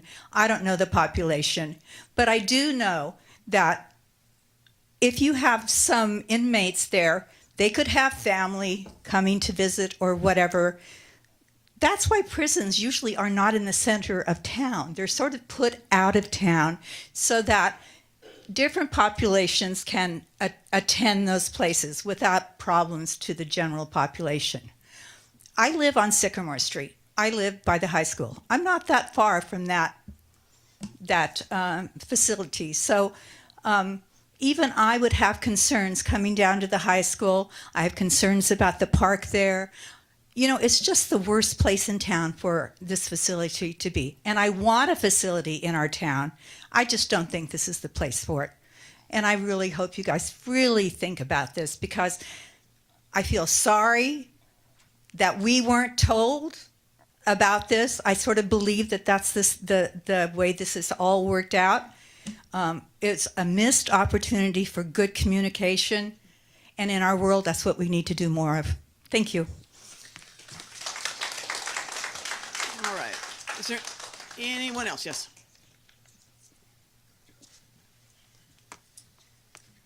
Good evening, Mayor Bublak and the rest of the City Council. My name is Kelly Coelho. I am an active duty service member with the United States Army. I am also the owner of BNC Investigations. What I'm hearing today from the Turlock community is they want transparency, accountability, and action. Okay, our company has been contracted with multiple cases regarding young kids in the Turlock community. Turlock is my home. It's never been like this ever. I've never seen it this bad. And what I want to come up here and talk and advocate not only for these children in the Turlock community, but because I also advocate for my soldiers in the Army, is I see a pattern here of these individuals that we're allowing into our schools, right? And what's happening is the vetting process, I think, needs to be looked at from internally. You guys need to be looking at these internal processes. And I do want to thank Dana Trevathan for coming up here and really representing the Turlock Unified School District and actually standing up for these children and saying, we're not going to allow this in our community, right? There is a home for these people, yes, but I don't think Turlock's right by schools, right? So I think really I'm here to advocate for everybody, including the children that have no voice, including the ABA Center that's really right there. Our company was also contracted with to do a case with the Kendall Center, as you guys saw. And I think there's a lot of processes that need to be looked at internally.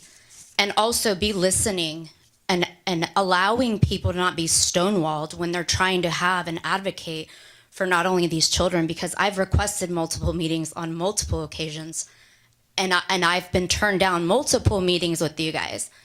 And I'm here because I am from Turlock, and I'm advocating and stepping up for these kids and people that have no voice, because they deserve a voice just like everybody else. And so I appreciate and thank you guys for the opportunity. And I know that there's not a lot of solutions here that happen overnight, but I appreciate all the work you guys are putting in, including the Board of Supervisors. So thank you so much for your time, and that's it. Thank you for your service. Is there anyone else who didn't fill out a card who wants to speak? Come on up.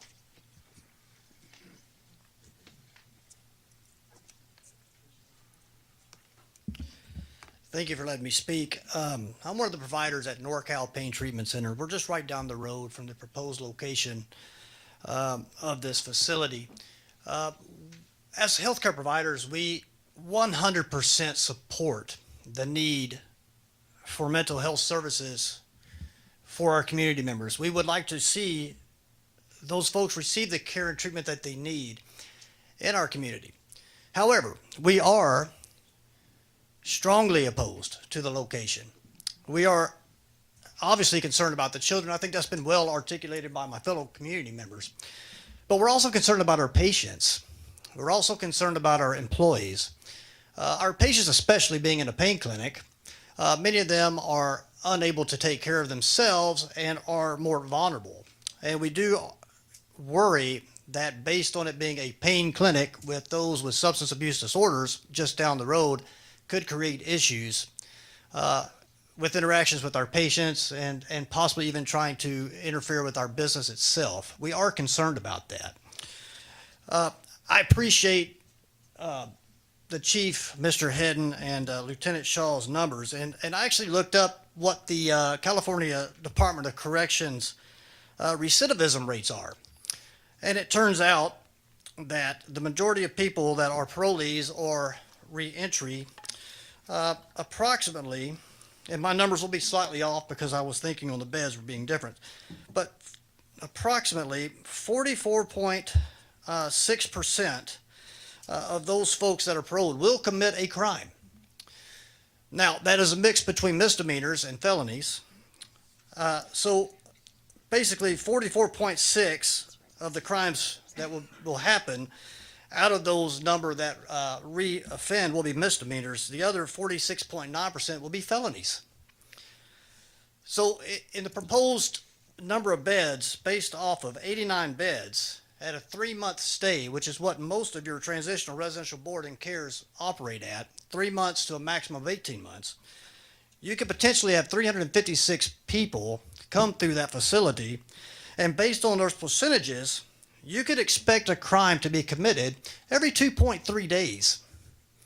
That's pretty staggering. A felony every 5 days. Now, is that really what's going to happen? I don't know. Maybe, maybe not. But I do think that when we look at it from a location point of view, it doesn't matter what location it is. These numbers would be the same. But what's the impact on the community? So if we do this near schools, near medical offices, near more vulnerable populations, do we increase that risk? Versus if we have a location in the city of Turlock that is less densely populated and as much commerce, would that be a safer option? Thank you. Sir.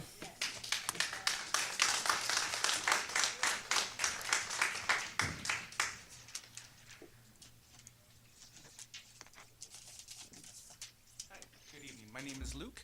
I didn't plan on speaking tonight, but I've heard a lot of good things that as a Stanislaus County resident, as well as a mental health patient and a mental health provider and a teacher, I've heard. I hear a lot keeping the kids safe, and that's very important, but that's apples and oranges.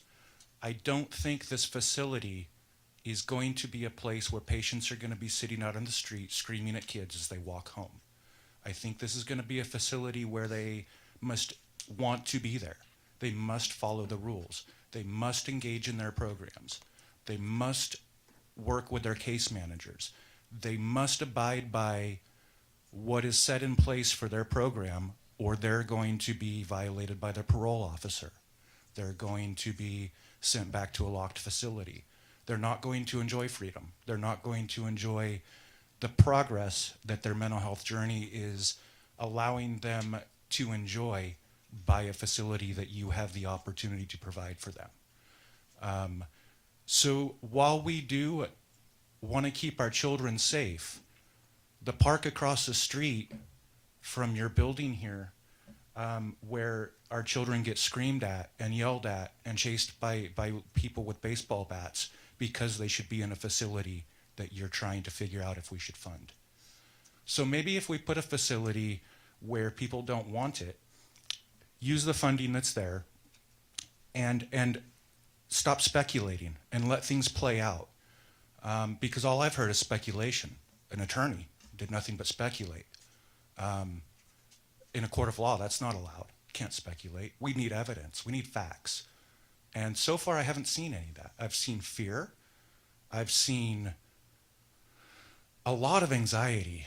And unfortunately, I've seen also a lot of what I guess would be in the past saying somebody of this color skin is dangerous and scary, so maybe they should live over here.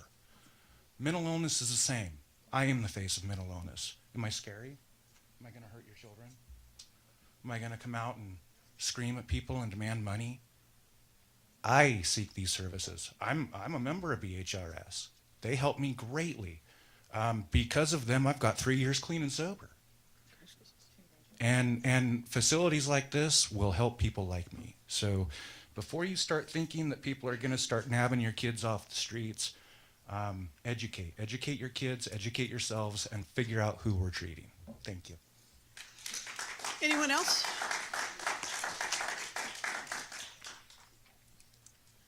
So this is not my favorite thing to do, but I feel that there's another group that we have to look at. And I'm on the board of Continuum Community College, and my son attends there. He's 51 years old, and there are about 100 students there. And then we also have a group of outreach students of about 100 that are kind of coming and going. Those students are the most vulnerable. These are adults who cannot advocate for themselves. As hard as we try, they love everybody, and we can't teach them that discrimination a lot of times. So you have to be careful because of this. It's a huge concern. We work so hard to provide them with an environment. About half of them are in board and care. Some of them, a lot of them, the best part of their day is the 6 hours they're there with us. We teach them things like we'll have somebody who we watch them, but they go out into the parking lot to the big garbage thing and throw this stuff in. I mean, they're learning all these different skills. Now we're really worried. When the mayor did the Instagram post, I'm not really good on social media. My son-in-law sent me the post. He's like, "This is right by Jason." And I looked at that and I was like, how can that be? My grandson had gone to Dutcher last year. These are such a vulnerable population, and they are going to be exposed to things they have no idea about. Are we going to have to put a fence around? Are we going to have to not take them on walks like we do now? You know, we walk around, we go around the tower, we go around the block. I have compassion for those people that need services. I really do. I understand that. My husband's on the board of We Care. I mean, we believe in helping those that can't help themselves. But is this the appropriate place to put it? That's what it's about. I think these people desperately need services. I want to see them served, and I want the best for them. But this is not the best place to put it. So hopefully, you know, we have a chance that something can happen. I don't want to see this here. I'd really appreciate you fighting for us and for our beautiful people that we fight for at Continuum every single day. Thank you.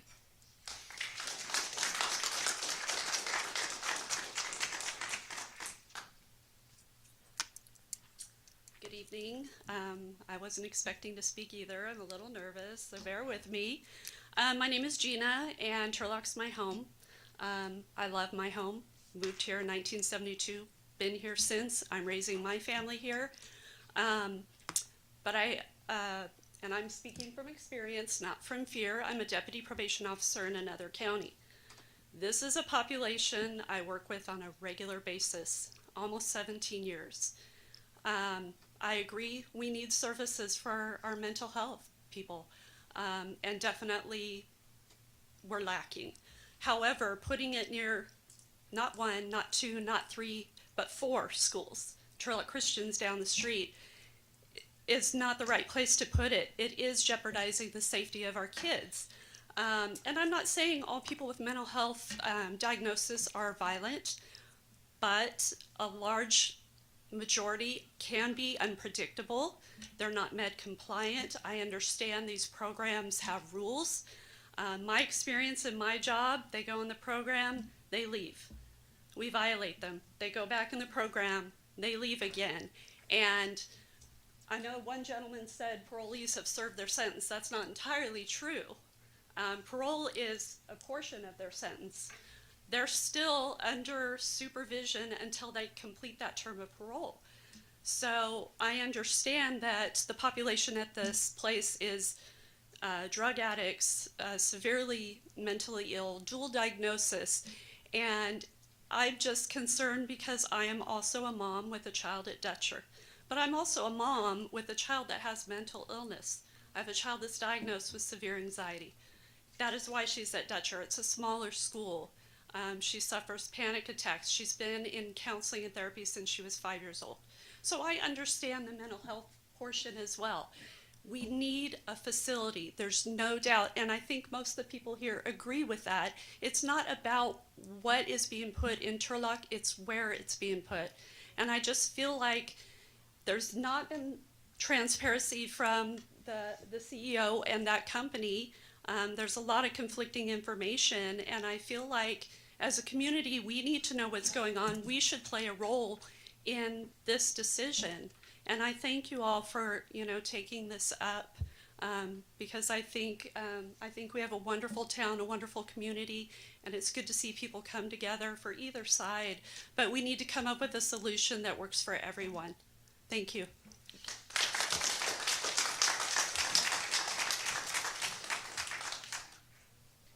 Can you get the microphone down? Thank you.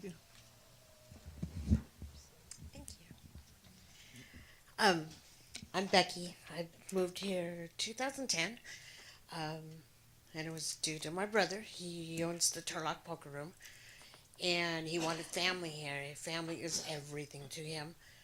And my daughter, I have a daughter. She is 22. She works at the Continuing College right down the street. Her dad was at Las Palmas. He had a stroke. And so I'm familiar with that. And when she came to me and showed me the video that you did, I was like, I know we need a facility for mental health and people that are getting out of jail. I have a nephew that is severely mental. And if he's not on his medication, he's like way out there. And I worry about the students, all the kids around there. I go to a doctor's appointment there on Colorado, and I go on my chair half of the time when my van's not working. And it is scary, knowing that you guys did not know that this was happening. And you guys are the representative of Turlock, and you guys did not know. That is not right. And we need to do something about that as the people, and working with you guys. And because I worry about the students. We have a really good friend that's here too. Goes to Continuing College. He's autistic. And he goes out and plays basketball in the parking lot. He goes out and throws the garbage. And they get the students to go out there and do things, to bring them up. And now we have to teach them totally something. It's like, it's not right for our students. And it's not right for our kids here in Turlock. We need to do something that the place, this facility is somewhere in Turlock. Yes, we do need it, but not where it's gonna be around our kids. I mean, I'll go down on Colorado in my chair and I see the kids playing out on the at recess, and the Turlock Christian School and that, and it's like, yeah, it's not right. I mean, we are in a world right now that is like up and up. Like, yeah, I mean, I live off a wayside, so yeah, I get it. Thank you. Is there anyone else I missed that wanted to speak before we? Anybody? Wait, real quick, officer. Is there anybody running in the hallway that wants to come in? Did you, sir? Please, yeah, please come on up. Sure, you bet. I'm not a big speaker. Thanks for having me tonight, and thanks for everybody for being here. It's a sensitive subject. And really, and the whole overall scope of things, it's a great thing that we're finally talking about this. This guy over here said something about that there's, a need for mental health. There absolutely is. Has been for a long time. We're way behind the ball on this. So it's a great thing that's finally being talked about, and something's going to finally happen with it. But at what cost? I'm 10 years sober also, the guy sitting over there. So whenever something like this gets established, how does it get removed if it doesn't work out? If it doesn't work out, what caused it not to work out? What kind of crimes have been committed? Who's been hurt? I don't think that's anything to be gambled with. One time is one time too many. So it is going to take time. Thank you. It is going to take time, and it's going to take a lot of thought of where to put a facility like this, because it is needed. Obviously, it's needed. You can go right downtown on Main Street and have a $100 a night dinner, and you can see it's needed. So anyway, thanks for listening. Thanks for this subject finally getting brought up to the forefront. Thanks for everybody being here. Thanks for the concern of the community. It's a great thing. Thank you very much. No. Okay, so we're gonna stop the public comment, but as I agreed to at the beginning and some didn't hear, the county now has additional 5 minutes, as well does Alamo. So whoever chooses to speak.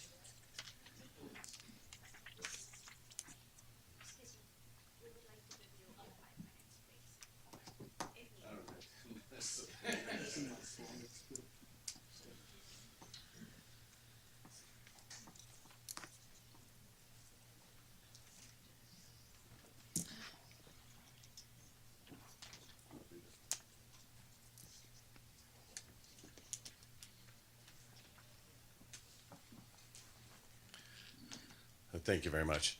So I think we've heard some very valid concerns here tonight from the public. The safety of the community is paramount, and I don't disagree with that. As I was saying earlier, I never got quite to the time when I was talking about, they used the word, and I can't remember if it was George, that we are a sponsor, and people have conflagrated the issue that the county owns this property and in some way, and that we can move it. This is a private company that owns the property and has to go through and get the permits from the city, which may or may not have happened from what I keep hearing. I haven't heard anything definitive.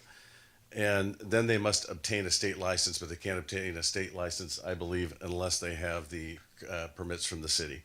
So, and then the county is, as I was saying, we are sending many people outside of this community, which we don't think is a good thing, and we need more beds locally. And I think everyone kind of agreed that we need more beds here. I think everyone is just talking about the location from what I've heard. I think that's the gist of it. I do want to point out some things that I heard today. BHRS, Behavioral Health and Recovery Services of Stanislaus County, are mandatory reporters of crime. HIPAA does not protect anyone. So that's one thing. The populations generally are victims. themselves. We heard about thefts and all the other things that are going on.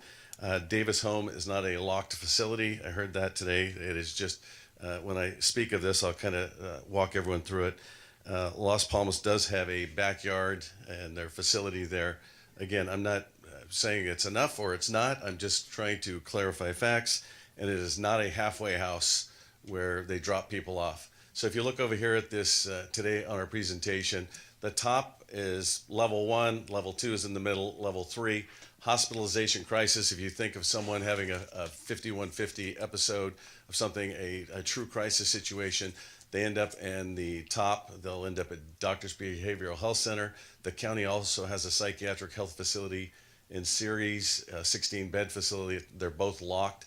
You have the state hospital in Atascadero, Napa. I think we have a couple of folks out of county at those. IMDs, or Institute of Mental Disease, is a high level of, and there are others up there. So to get out of level 1, stabilized, medicated, and then you move based on a psychiatrist, a medical doctor, to move down to adult residential facility. And that is what Las Palmas was, and that is what ANA is wanting to do here in Turlock. There are different levels in adult residential care. You heard Davis Home, someone thought it was a locked facility, but they have the ability to handle higher acuity folks, people that need more care. And so there are lower levels within that. And then as you move out of that, you move into transitional housing, permanent supportive housing, independent living. I think in the adult residential, there are 30, George had mentioned 90 some, but we have relationships and place people and fewer. I think there's 9 adult residential facilities, 30 that we have relationships with in Stanislaus County that we could, and then obviously outside of the county. So there are many levels. Again, I don't speak to ANA and their acuity level that they can handle. That is up to them. But this is something the county is looking for beds to contract with. ANA, we have placements in their facility in San Pablo. And so when it came to us, we increased the contract, but the contract only means something if they obtain the prerequisite here in the city and a state license that tells them at what level their care is. Again, the behavioral health expert is sitting next to me, and I've learned more about behavioral health and recovery services and the way people move through the system in the last week than I have, in the previous 10 years. Again, we take this seriously as we listen to the community, but again, our job is to contract with beds as a third party, and I leave it up to you. Again, because of the previous relationship we had with Las Palmas placing people in that location, the contract went through because it was an increase in the bed space, and we were going to send fewer people outside of the county. And I apologize if there was not enough information. I will tell you though, I'm going to stick up for myself, is that every one of you have my phone number. You called me before the press release came out. It was the day before Friday is when, Reagan, you asked for more information. So if you want information, I am easy to get a hold of. Everyone, my number is 209-531-5235. I bet most of the people in the audience have my number. And I don't, again, I'm easy to find, easy to talk to. And again, I apologize for any misconceptions, but we had a previous relationship at this facility.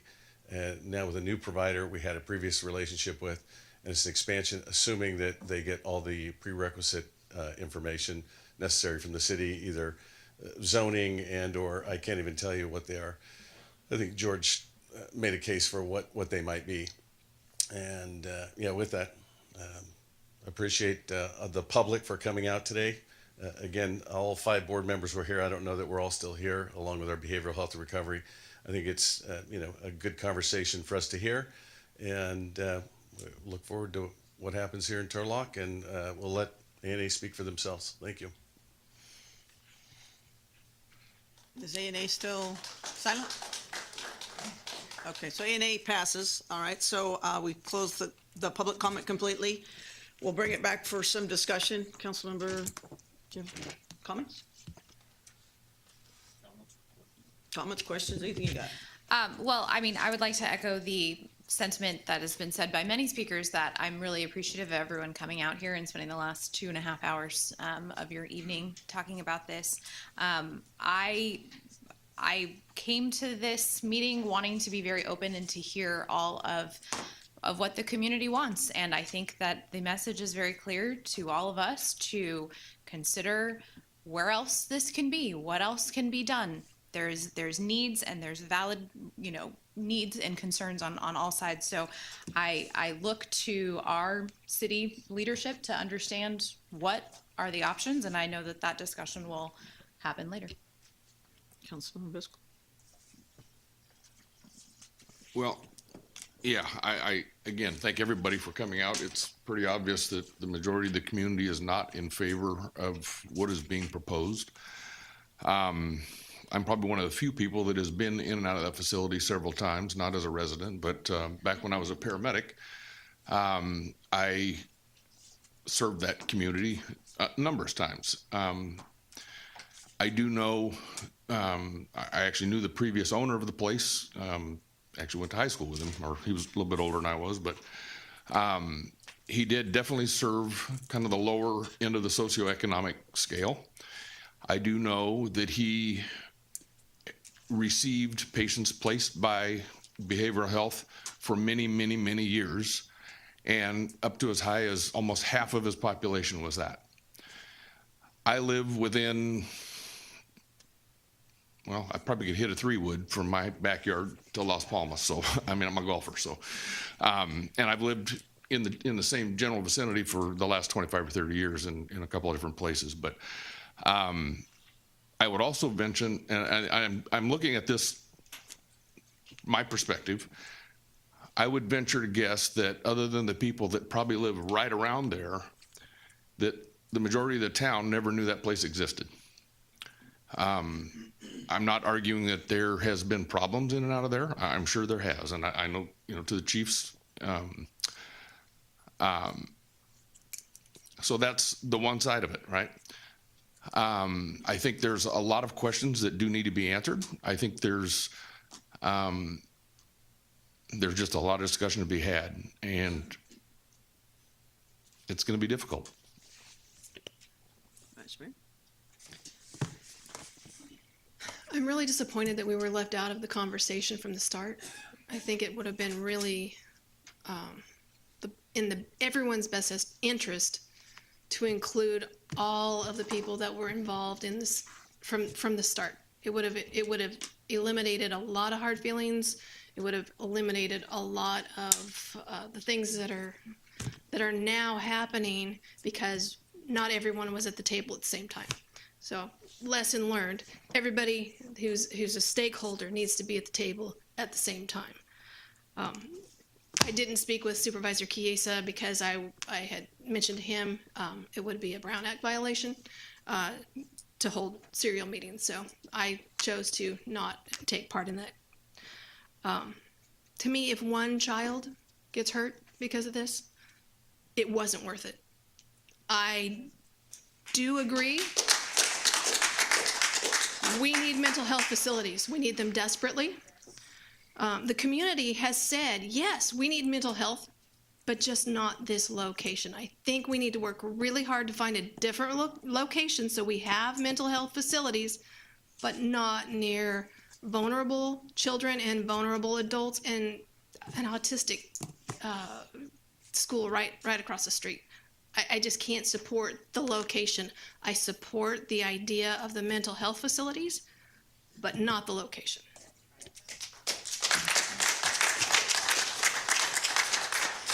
So I said it a couple months ago, and I got highly criticized for it after somebody took it out of context and posted it all over social media.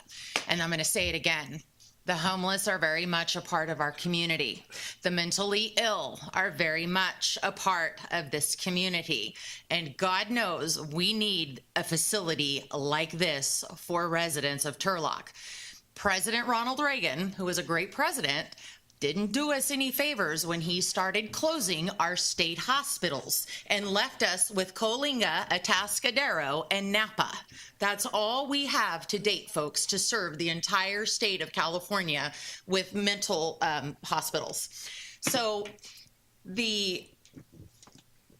that was the closures of the state hospitals was followed up by California's AB 109 and then Prop 47 and then Prop 57. And now I just learned this week that we now have AB 990 coming into play. So I really, really wish we would have been at the table with the county when this started. I would really like to know when the county learned the address of this location for Alamo, because we were blindsided by this, because we could have worked together to come up with a better solution to get a facility like this in Turlock, which we desperately need. But at the cost and the risk of Turlock Christian, Dutcher Middle School, thank you, Dana Trevathan, for showing up today, and Continuum and our Autism Center for Kids. Folks, is anybody willing to stand up and guarantee that none of those kids are going to get hurt? Thank you. Alamo's not going to do that. I don't know who said it, but somebody said that she was told that once they walk off site, they're no longer the responsibility. That's true. Once they walk off property, they're not Alamo's responsibility anymore. I think we need more information and data. I think Chief Hedden and his staff is working on that. We need to know what's happening with Alamo in the other cities. As an attorney, I'd like to know what litigation Alamo's been involved in other cities with complaints and suits. Possibly. There's a lot going on. Also, I just want to say, there's a lot of people here tonight, and you have all been heard very much on both sides of the argument. There's also a lot of people that emailed or called that said they couldn't be here tonight. I'm sure you guys all got calls and emails too. There's really been an overwhelming response from the community on this. So thanks everybody for the input and the support. And the last thing I'm going to say is this. I was at the Board of Supervisors meeting this morning and I heard Tony Vartan talk about the use issue. And this is a hot button for me because whoever said apples and oranges nailed it. You're not going to convince me that a 60-year-old and up senior community for stroke, Alzheimer, and dementia patients is the same use as 18 to 59-year-olds with mental health issues. It's not the same. That's all I got. I said most of what I said on the video. Just for the clarification, none of us would know what's happening with staff. That's not our job. Our job is to set policy. So obviously we need to set a new policy so there's communication. But when I learned, I reached out to the supervisor and he did say, no, that's the same use. And I said, no. And he said, well, let me get back to you. It was probably close to 48 hours before I did, in fact, push the button with the press release and then the video. I felt like we were doing really good with the relationship between the supervisors and us. And so this one kind of hurt me. Like, personally, I felt like, that we should have the conversation. It would have been helpful. But I'm sure we'll get that back. Appreciate everyone that was here tonight. And at this point, I would ask Mr. Petrolakis, what do you want from us, sir?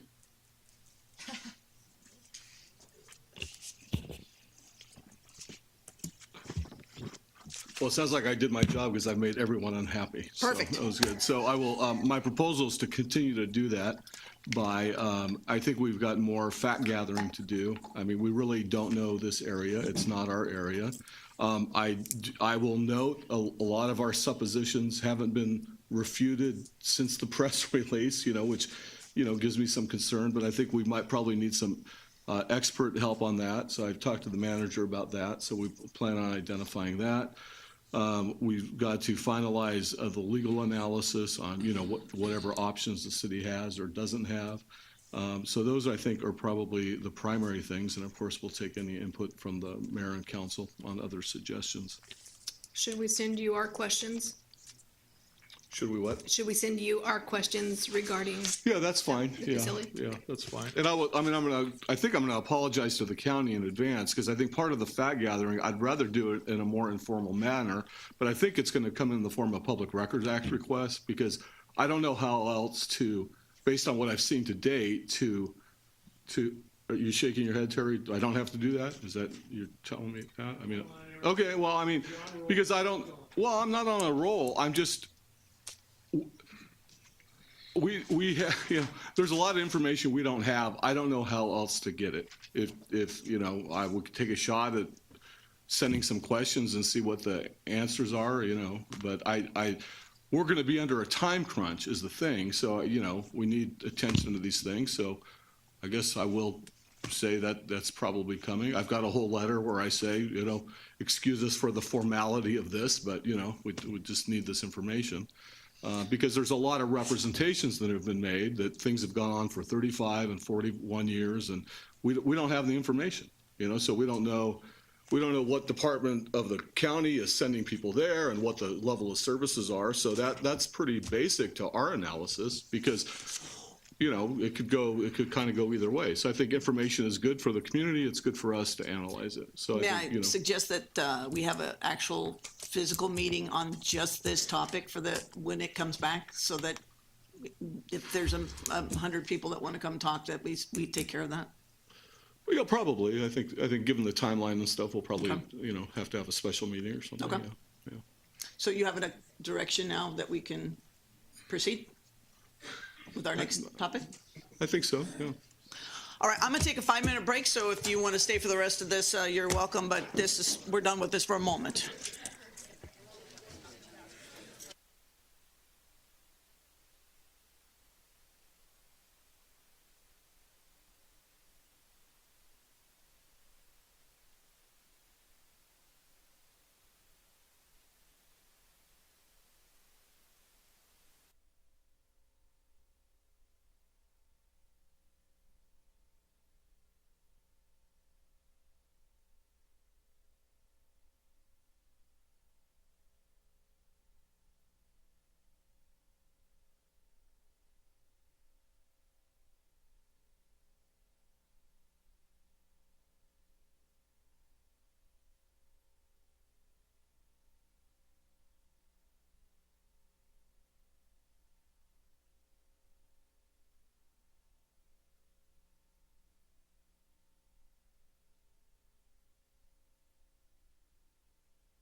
right, we're hoping to start this baby back up.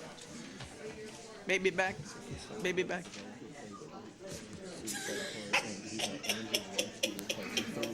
Anybody want to find Councilmember Bixel for me? Anybody? Are mics still on? Paging. Table 6 for Bixel. And I didn't use the men's room.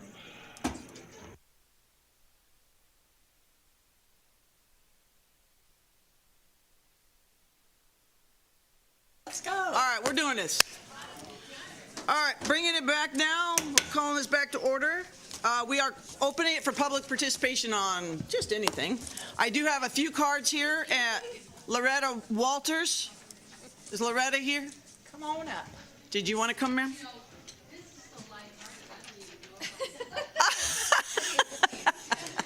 Come on up. That's okay. We're still doing our business. Let's do it. We still have jobs to do. It's all right. All right. Okay. Good evening. I'm Loretta Walters, a member of the Turlock Senior Center. Yay. And right. And as such, I would like to say a few words on the status of the Senior Center. Thank you for your ongoing support of keeping the center operational and in good standing. But you missed the orange the accordion doors? Yes, the partition. I was going to mention that. Yeah. We thank you very much for the partitions. There are a lot of activities that go on at the same time, and the partitions that have been put in just really lower the noise level so that the people who are playing bridge in one room don't have to go over the people who are doing line dancing right on in the next. And we have a variety of programs. Some of them are senior exercise classes, walking and firm, that's nice. Line dancing, pool. Some people like to shoot pool, and that can be rather noisy.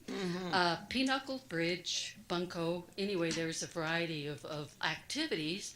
And recently, senior lunches have been included 3 days a week, Monday through Wednesday. And that has been quite a welcome addition to this for the seniors. We thank you for those partitions that were installed. They do not only do they reduce the noise, but they also improve the overall appearance of the building, and we thank you for that. And I understand that windows might be in the future, in the near future, and we really appreciate that. Seniors are ready to venture out now that COVID is over, and the weather is warming, and as more activities are available, more and more seniors will participate. We have seen an increase in membership in the last year, and as of the beginning of at the end of January, it climbed considerably. I also wanted to relate that this past Friday, I happened to, and I got his approval that I could relate this. I happened to encounter at the senior center a man I used to work with, Dr. Wayne Kidwell. He was the superintendent of Denair School District for many years. Anyway, during our visit, he mentioned the recent loss of his wife, Liz, and how it was to cancer. And he also related that keeping involved in the activities at the senior center was helping him deal with his grief, his loneliness, and giving him some peace of mind. So what a great example of the need and benefits provided by our senior center. Thank you for your continued interest and your support, and thank you for this time. Thanks for waiting so long. Donna Inslee, are there leaf problems?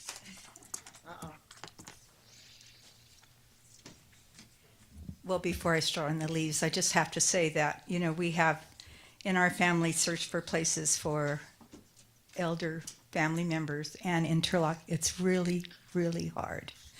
And everybody deserves inexpensive to expensive.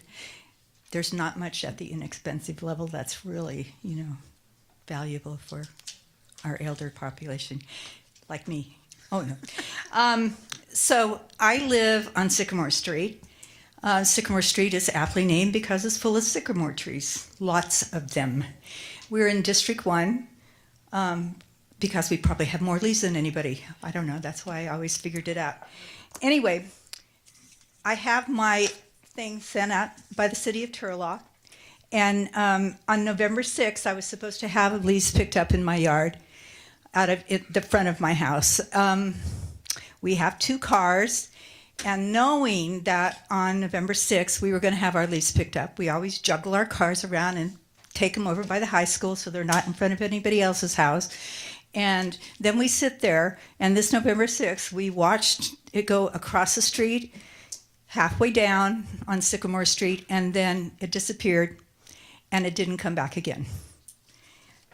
On December 18th, we were ready again. Moved the cars. Fortunately, our neighbor across the street was gone, parked in his driveway. Nobody came. 2 weeks later, I was in the living room reading a book, and I could hear the scraper coming down the road. It was not a designated leaf day. And so we jumped up, moved the cars across the street so it could do our side, and then moved them back so that our neighbor could have his side. And the same thing happened January 29th. It didn't come, it came maybe a month later. It's not like we didn't have leaves. We live on a really narrow street, the old streets of town. You can have a car parked on one side and the other, and one car can go through. You have to take turns. To have part of the street taken up on both sides with leaves is really not conducive to good and safe driving. I think of leaf pickup as an amenity that the city does for me. I have too many leaves to fill my green can. But on the other hand, is it an amenity, or is it the duty of the city to help its citizens keep the city streets clear? And I think it's your duty. It's a small bit. I mean, compared to what we talked to today, it's inconsequential. It's not important. But this is what makes us feel good. It makes me feel good to know that the front of my house looks pretty decent and that people can drive up and down the street without a problem. It's inconvenient as anything to have to move my cars and not have you guys show up. Thank you very much. Thank you for staying so long. Kristan? Good evening, Mayor Bublak and Council. Kristan Santos here representing the office of Congressman John Duarte, joined tonight by my wonderful colleague Gavin Klein as well from our office. It was an honor to attend the swearing-in ceremony yesterday for 3 new Turlock police officers, Macias, Otis, and Becerra. The Congressman would like to wish them a sincere congratulations. But I'm here tonight to speak about another very important issue. The number 1 cause of death for Americans aged 18 to 45, young men and women in the prime of their lives, is no longer car accidents or suicide. It's fentanyl. Fentanyl killed 112,000 Americans in 2023. That is more than the combined population of Turlock, Delhi, and Patterson. Congressman Duarte recently held a press conference with sheriffs, district attorneys, and representatives from San Joaquin, Stanislaus, Merced, Madera, and Fresno counties to announce his introduction of the High Intensity Drug Trafficking Area Program, HIDA Reauthorization Act of 2024. Border Patrol seized 26,700 pounds of fentanyl at the southern border in 2023, an 480% increase from 2020. Just this past summer, CHP officers made a $10.5 million narcotics bust in Santanella, which included 735,000 fentanyl pills, enough to kill every man, woman, and child in Stanislaus County. The HIDA Reauthorization Act would reauthorize the HIDA program at $302 million annually through fiscal year 2030, a $22 million annual increase. It would create a new grant program within HIDA that individual HIDA, such as Central Valley HIDA, can apply for to enhance fentanyl seizure and interdiction activities. It would require better coordination between law enforcement agencies and immigration authorities to crack down on international drug cartels, and it would direct the U.S. Attorney General to assign no less than 16 assistant U.S. attorneys to individual HIDAs to prioritize the investigation and prosecution of the organizations and individuals trafficking fentanyl to ensure these criminals are prosecuted to the full extent of the law. At that press conference, we also heard from Christy Hoffman and Christy Ayu, mothers who lost their sons to fentanyl poisoning. These aren't just statistics, these are people people who had dreams and aspirations just like anyone else.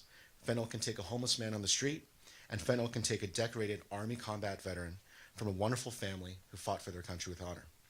For far too many people in this chamber, the battle to save our loved ones from the plague of addiction is personal. It's personal for my family. It's personal for the Congressman's family. The Congressman already has bipartisan support and the support of PORAC for this bill, and he will see this battle through. We will be sure to keep you updated on its progress to the House. Thank you for your time. Thank you. Thomas Hall? No. All right. Ron Bridegroom?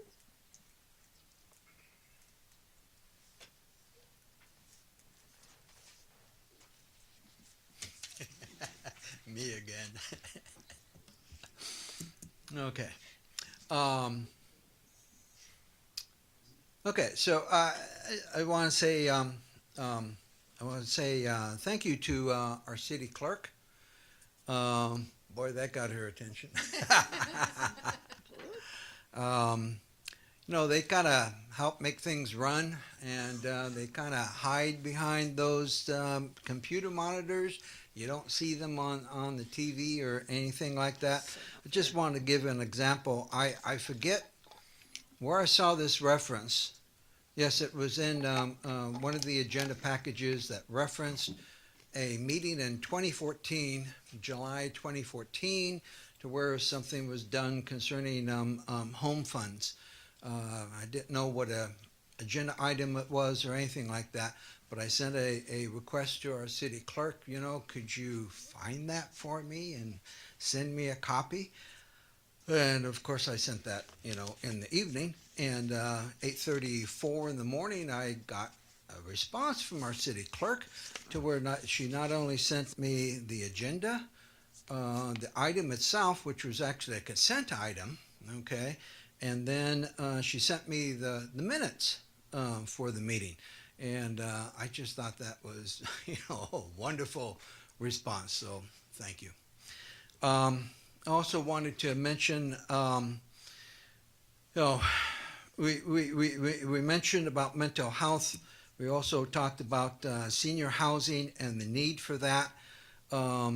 It's getting very hard in Turlock. We have Brandel Manor and Cypress, which is closing, and the situation is just getting worse. I am reminded of a potential opportunity lost back when we were talking about the home key round 3. I don't know if anyone noticed or not, but possible uses for that money was not just for the homeless. It was also for those who were inherently impacted by or at increased risk due to COVID-19. And one of the eligible uses was residential care facilities for the elderly. So I look at that, it's kind of heartbreaking as a potential opportunity lost. So I just wanted to put that out there. I'm hoping that we can maybe have some more emphasis on this because this is a need in our community. Okay, thank you. Great. You just look like you want to say something. Yeah, I do. Back when I was on the planning commission, there was a project on Marshall and Crane for an elderly residential project. Whatever happened with that? The Sonano Plaza used to be Dr. Washburn's office when I was a kid. Right there on Crane, and I forget the side streets there, but it's the vacant lot at Marshall and Crane, and then the project was supposed to also include across the street in that vacant project next to Bonander. They saved the tree. They saved the tree. Mm-hmm. They didn't want to come back and build. That was going to be a Public beautiful. wanted the tree. Oh, the public wanted the tree instead of a beautiful project for our senior citizens. Maybe it's the time for the tree to leave now. We don't know. That's too bad because that was going to be a beautiful project. It would be. Recall that. All right, thank you. Anybody else? No. You said no farmland. No farmland. Okay. I just wanted to speak on the comment I just heard because I went to one of the convalescent hospitals. I had a cousin who was in it in Modesto. I'm sorry, I don't remember the name of it, but they had the most gorgeous oak tree at that convalescent hospital. They incorporated it into the building, and it was beautiful, it was natural, and it had been there for 150 years, like our tree has been there for 150 years. And for some reason, this council, well, 3 people on this council have no regard for anything that's aesthetic or natural or real. All they want is their phony stuff. Anybody else? All right, we're going to close public comment and move on. Motion waiving reading of all ordinances on the agenda except by title. So moved. Second. Motion second. Okay, call the roll, please. Call it. I don't even know who did it. Vice Mayor and No, I think it was No. Councilmember Abram. Oh. Sorry, I was just ready to go. Shall we? Councilmember Abram? Yes. Councilmember Vixel? Yes. Vice Mayor Franco? Yes. Councilmember Moniz? Yes. Mayor Bublak? Yes, passes 5-0. Thank you. Consent calendar. Are there any items to be removed for separate consideration? If not, Motion to approve. Second. motion and a second. We call the roll, please. Councilmember Abram? Yes. Councilmember Vixel? Yes. Vice Mayor Franco? Yes. Councilmember Moniz? Yes. Mayor Bublak? Yes, passes 5-0. Final readings. There are none. Public hearings. Mr. Fagan's been here a long time waiting for this one. Late night. Sorry. Right.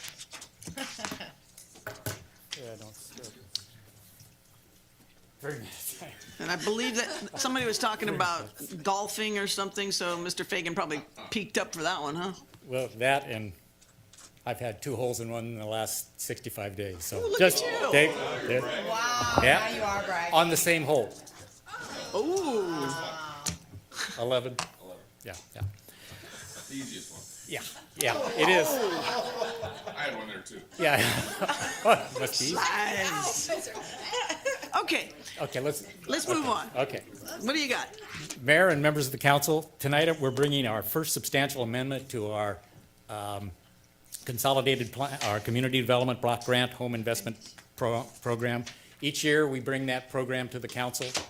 And the one for 24-25, we will be bringing in a few months. This is an amendment to the prior years.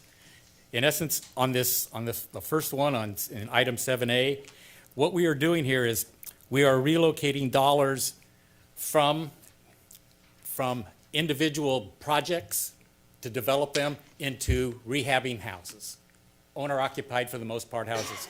Currently, we have, I think, 10 or 12 individuals on our waiting list. Wow. And we're trying to process through them, but it takes time because there's a lot involved. We need these dollars because we can use the dollars in home where CDBG dollars, we'll talk about that a little bit. CDBG dollars, we don't get as much of them, and we can use them for more, they're easier to use for other projects if we need them that way, such as municipal projects or, public facilities. So the recommendation here tonight is that we move like $1.297773. We're going to just take it out of one category and put it in the other. We're not approving any expenditure tonight. All we're doing is moving the dollars so that we can use those in the future to serve our clientele in the community. I think it's a good move right now. We do have significant dollars there. If we found that this was not being used, the money could be moved back later at a later date. But I think it's very important that we serve people that we know have a need now. And I would recommend the council approve that. If there's any questions, I'd be more than willing to answer them. Questions for Mr. Fagan? I do have a question. So I'm hear you on. We want to use this now.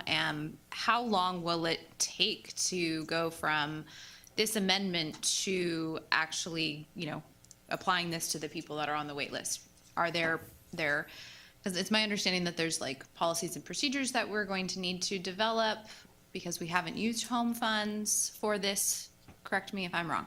My understanding, I haven't worked on the policy procedures, that wasn't my area, but my understanding is that we can move forward with this, because right now we are doing a project using home funds. We would be able to do that. So I would say if we were given a timeline, once we give approval here, we have to send it off to HUD, get their approval to move the dollars very quickly. If we, get that approval, we can move on very quickly. currently, we have one project we're working on.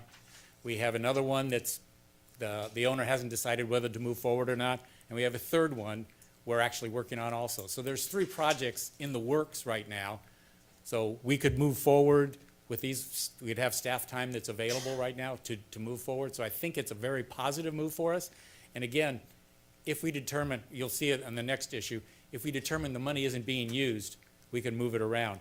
Remembering in home money, we have about $1 million that has to be spent, but it doesn't have to be spent until 2026. So we could be very, not saying selective, but we could look at a number of projects and find one that would be the best for us, for this city, and to serve it, whether it's seniors or multifamily housing. Any other questions for Yeah. Mr. Fagan? What do we have left in the affordable housing? We're moving it from one category to another. What's left? How much money are we leaving in that first category? It's right here. It's in Exhibit 1. We will be leaving 2,672,845 would be remaining in there. Okay. And is that for first-time home buyer loans? No. That money could be used for anything. For It could be, anything. excuse me, can be used for develop affordable housing. Okay. Anything would be an incorrect term. So if we had a project, remember. If we have a project, do we have anything coming up in the works? Anyone talking about a project at all? Not right now, because remember, home money is consortium money. Correct. Okay, so we have to go out for a NOFA for this purpose. We already have the ability to do first-time home buyers. Right. Excuse me, not Oh, no, the other, yeah. the rehab of the units. It's after 9 o'clock and it's Right. tough for me. Gotcha. But, so we have that ability to do now. We are looking at going out for a NOFA. We're also working a little bit with the county because the county has Right. dollars going forward. And we just want to make sure we spend the dollars in an order that fashion, and it serves, both of them serve the same population, us, all those cities, and the unincorporated parts of the county. I'm just wondering, since we have a waiting list for the repairs and I mean, I love this. It improves the housing stock out there. So I'm 100% for this. I'm just wondering, can we move more money if it looks like the need is greater? Sure. Okay. Because you said there's 10 more besides the 3 you're working on that are sitting there. Right. And each time we have to go through the whole process, and sometimes the Right. homeowner moves forward, sometimes they don't. And I won't say, I have a special place in my heart for seniors. I said, not all of them are seniors, but most of them are not young families. Correct. Let's put it that way. Fair enough. Yes. What keeps them from going forward? I mean, It's interesting, because within the program, assuming they income qualify, the first $20,000 is a forgivable loan that's forgiven over 5 years. So over 5 years, 20% a year, it walks away. The remainder can be done, you could amortize the loan. If you amortize it over 20 years, there's no interest. If you don't amortize it, if you defer it, it's a 2% interest over that time. So, and from a personal point of view, seniors, I think, are much more conservative. They want, especially what's been happening in the economy and everything, and escalation in costs. They're a little bit more cautious, I think. And they'll give you the wish list, and then when they find out that the wish list, instead of costing $40,000, costs $80,000 or $90,000, they come back and say, well, either they don't want to do it or we have to pare it down. And we do have 5 categories that work in there, and mandatory, I call them, there's 3 categories that are mandatory, that if we have health and safety, if we have code violation or something like that, and energy efficiency. Those are the things we look at initially. After that, painting, all the other stuff, it can be in there, but usually. Any other questions of Mr. Fagan? All right, let's open it to the public. Anyone?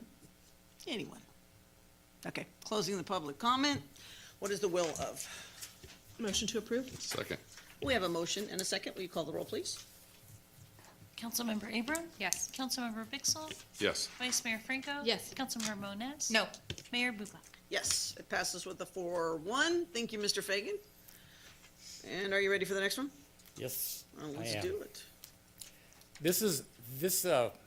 This proposal here, or excuse me, this agenda item to her second second substantial amendment to the consolidated plan is bringing back something we talked with the council about 5-6 months ago when I made a presentation on CDBG CV, and the council gave us direction that we wanted to focus on the Marty Yerby Center and the Senior Center. Yes.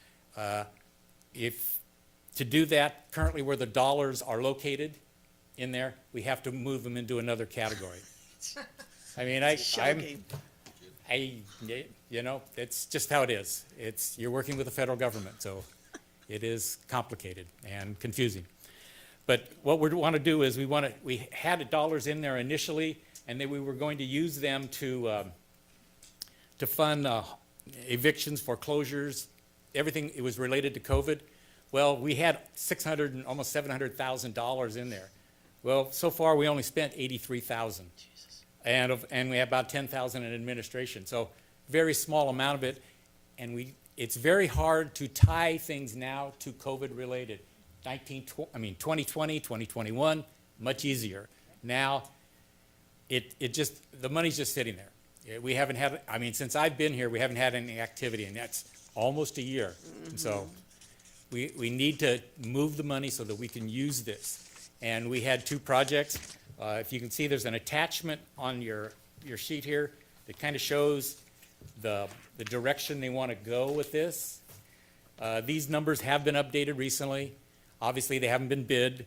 The council had given us direction initially that they want to do Marty Yerby first, and then we could do the Senior Center. I think it's very good. The priority one in the Senior Center is the roof and insulation. I mean, if the roof isn't working, it doesn't matter what you fix inside. All the windows will be clouded, you know. So what we want, I think Parks and Rec, is that, I'm not sure what part of the organization works on that. Because I know we just supply the money. The important part. Yeah, well, yeah, hey, you know, I'm a banker. But we're looking to address that. And what they would do is they would stagger it to make sure that if Marty Yerby is our #1 project, which is what the council advised us for, we could do that first. And then at the same time, go out and look at the roofs and the insulation. And then after insulation. And then after that, we could address any of the other issues we have listed here. And some of them, if we didn't have them, it's not as important, but then we could be selective.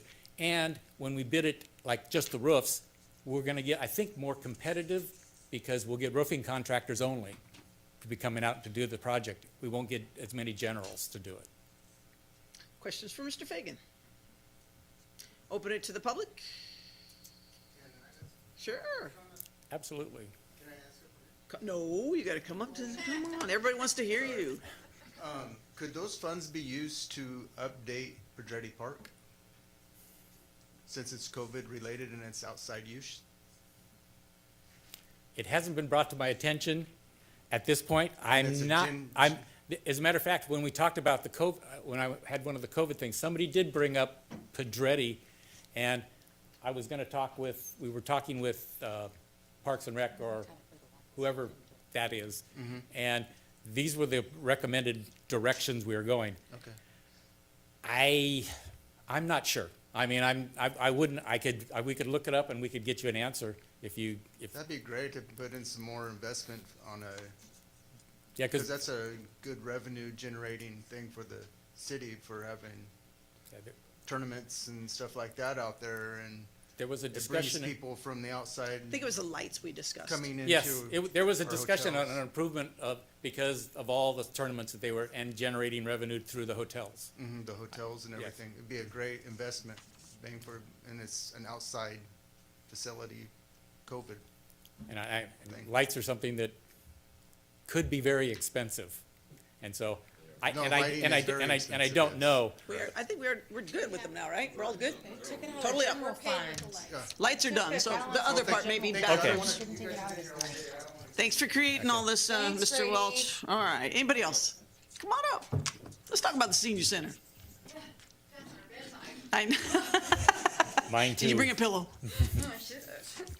I'm Karen Ballack, and I'm the current president of the Turlock Senior Center. And I love, love, love your new plan to get that roof done. Yes. We have to keep buying buckets. And tools. And I can call Juan, and he'll have our fellows there, and they made it in 10 minutes, a Wow. record time. It's very dangerous. We all know the effects that water causes, and that roof. One of the maintenance guys took a picture, and the tiles are the old 8x8s, this insulated stuff. It's falling down. We were going to have our business meeting last Friday, and it was still kind of damp up there. Oh, no. We were going to put Juan under those tiles. Uh-oh. Just kidding. We love him. Please, this means so much to so many seniors, and to see happy, smiling faces, it's truly something special, and we're still there to enjoy it. Yeah. So, please, keep us in mind. Thank you. Anybody else? Come on up. You gonna top that? No, you can't speak till you get up here. Come on. Everybody wants to hear. Everybody. We do a lot in skilled nursing with COVID, so advocating for the senior center, it's an inside environment. So anything on the outside, that's where we send our people. Is outside you're pretty protected, so we all remember that. So inside with seniors all in a close proximity, being more fragile in the elderly, they're having a lot of comorbidities with medical conditions. I would advocate that would be a good use of COVID dollars. Also, Legionella is present in standing water. So if there's buckets and the buckets don't get dumped properly, then you're dealing with another Legionella issue. So I think the COVID dollars should be used for the roof. Thank you. Anybody else? Okay, let's close public comment. Bring it back. Move to approve. Second. Motion and a second. Call the roll, please. Councilmember Abram? Yes. Councilmember Pixel? Yes. Vice Mayor Franco? Yes. Councilmember Moniz? Yes. Mayor Bublak? Yes, passes 5-0. Thank you, Mr. Fagan. Good night. All right. One more hole in one. Mr. Petchlakis, you're up again. For the record, I've never had a hole in one. You've never played golf. Terrible. No, I have golf. Okay. I've hit like 3 good balls, so I understand the charm of the sport. You know, when you hit it great, it feels really good. So I understand that. This is a follow-up to our October 5th meeting about the documentation, augmenting the documentation requirements for potential grant recipients of the city, and we had a nice conversation about that, and you gave a lot of direction. So what I've done here is, this is the ordinance that provides the framework for that, and because I thought I confused things when we did the insurance requirements by ordinance and resolution, I split them up because, you know, the resolution will come back after the ordinance is effective. So all the details about the requirements will be in the ordinance. Now, like any good local government regulatory regime, it sort of grew because we have this other issue, especially the Political Reform Act, which you all are subject to, and as are some of the senior city officials that have to report their economic interests. It's just grows more complex year by year. And the latest level of complexity that I should probably give a presentation on to the council and the public is the Levine Act, which after many decades of not defining campaign contributions as economic interests subject to conflict of interest laws, now does. So as the start of, so if a campaign contributor gives a campaign contribution to somebody running for political office, that is under the same requirements as other economic interests. So really, so that kind of changes that regime. And so what a number of jurisdictions are doing, I think it's a good idea, is they sort of put the onus on the applicant to kind of certify under penalty of perjury that they haven't given campaign contributions to anybody on they'll be making a decision on it. If you want me to get fancy and more aggressive, because it does, in a way, it kind of begs the question of why limit it to that, because there are these conflict of interest laws. So, for example, you could give applicants kind of a list of all the officers of the local government that have to report, and just kind of ask the general question, do you have a conflict with this list of people? Are they on a board, economic interest or whatever? Because I actually don't know why. Well, I guess I know why. They're focusing on the campaign contributions because that is an economic interest. A lot of people with government, business before local government, give campaign contributions. So that would be one justification, but other than that, I don't know. So after that long-winded thing, I did not intend the documentation augmented requirements we talked about for the grant applicants to apply to the permits and the contracts and things, because most of those have their own set of requirements, government, under the public contract code and under, land use law. Although the ordinance is written broadly in case you or a future council wanted to pass a resolution that covered that. So that's how it's done. So that's I think that explained it. So if it hasn't, let me know. No questions? Okay, let's open it to the public. Go ahead.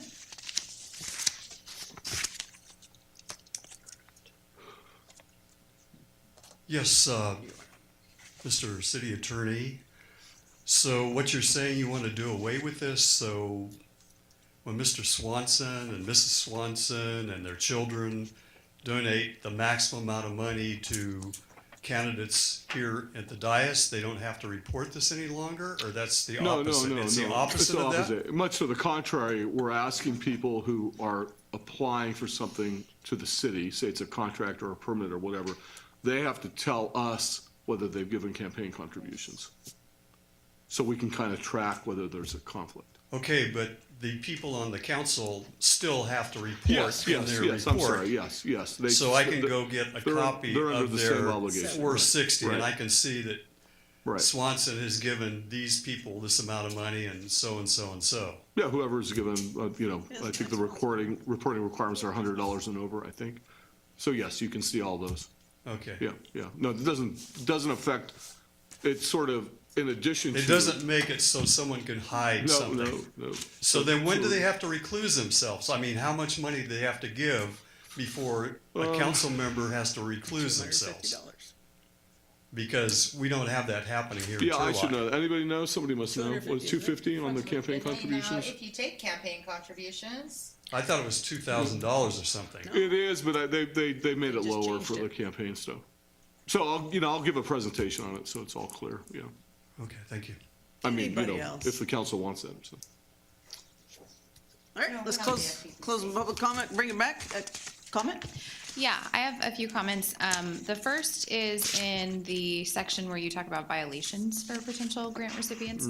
I think there's a little bit of potential for administrative ambiguity there when it says for up to 3 years, and then it's the city manager that's going to determine if this disqualification is warranted. I think it's the timing part of it that could be in question. So who's determining how long the disqualification is? So my recommendation to my colleagues would either be we just say specifically the time, so just say 1 year, no up to, or specify how the term is going to be determined, or just say who's going to be deciding how long the penalty time would be. Mr. Petropoulos, I'm curious your thoughts on that.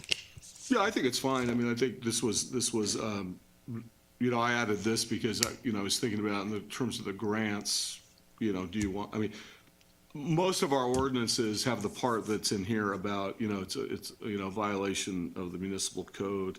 It refers to the general violation sections. So this grant disqualification is extra, which at the council's direction may or may not be appropriate. It was an effort to make the documentation requirement sort of rise it to, make it serious for the grant applicants, so they would actually make the thing. So Yeah, so there's discretion there if the council wants to mandate the time, the number of years, that's all fine.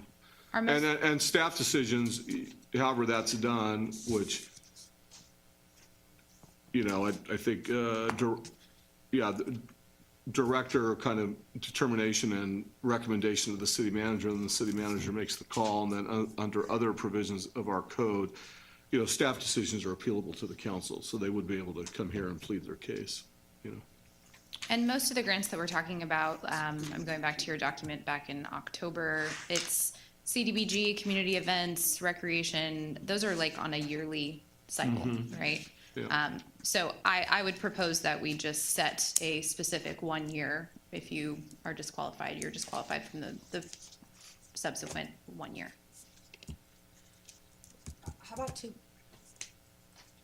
Two's good if we say not up to, just 2. Yeah, I get it. Yeah. Yeah, staff loves no discretion, so we're good. I mean, I'm sure we're gonna be good with that, so. Are you good with that, if we just say 2 years? Sure, yeah, of course, yeah. And Your then call.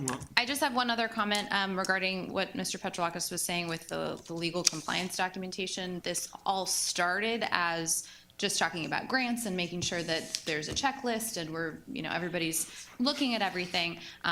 As he said, the ordinance is written quite broadly to include permits and contracts and things. And Mr. Petrolakis, when you're bringing back the resolutions, I would just want to make sure that we're making it so that a $10,000 grant doesn't have more steps and things they have to do than a $400,000 contract that we offer to a nonprofit or something like that. So I want to see some equity within what we're asking for when the resolutions come back. Yeah, that's a good point, because I hadn't thought, because most of the other things, the contracts and the permits kind of have their own requirements, but I know the directors are always looking for something to do, so Right. I'll take a little survey of what those requirements are, because I think that's a fair point about, But if they're getting, say, applying for 5 different $10,000 ones, then it's kind of, we need to be, like, if it's $10,000 you're asking for once a year or something, that's different than trying to accumulate a bunch of them, and that would be the totality of the year. I'm just saying that I want to make sure that grants, whatever level we set, is what you have to provide this list of things, that we treat contracts the same way. And obviously, some contracts go through an RFQ process, Q or P. I can't think of the right alphabet ending of that right now. But You're good. oh, there we go. But there, I believe that there are contracts that don't always go through that process. So I want to make sure Yeah. that Well, we're having some equity. Let me articulate it a different way, because although it's written broadly, because I figured I'd be asked about it either way, about, why I treated them the same or why I was treating them differently, right? So it is written broadly that the council in these 2 general areas of augmented documentation requirements to ensure legal compliance, and then augmented, reporting requirements to help transparency and enforce the conflict of interest laws, can apply to all these things. They could apply to grants and contracts and permits. When I brought back the resolution, actually I was intending to only have the augmented I intended the conflict of interest stuff to apply to both, because it's sort of generally applicable by state law. On the non-conflict of interest, on the legal good standing compliance issues, I only intended to have the resolution discuss what we discussed about the grant recipients, on the theory that that issue was taken care of in the contracting process or the permitting process with all the questions they ask. So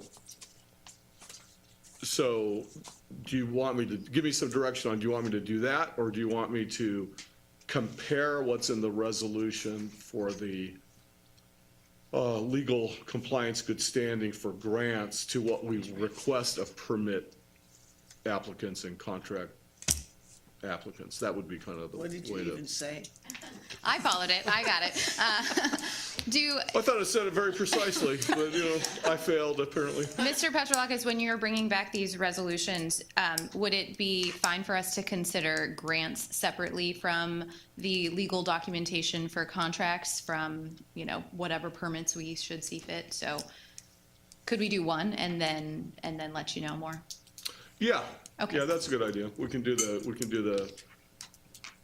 Is that a motion? whatever, we can do the whatever you said, and then you guys tell me if you want it more on the contracts No, we and did. permits.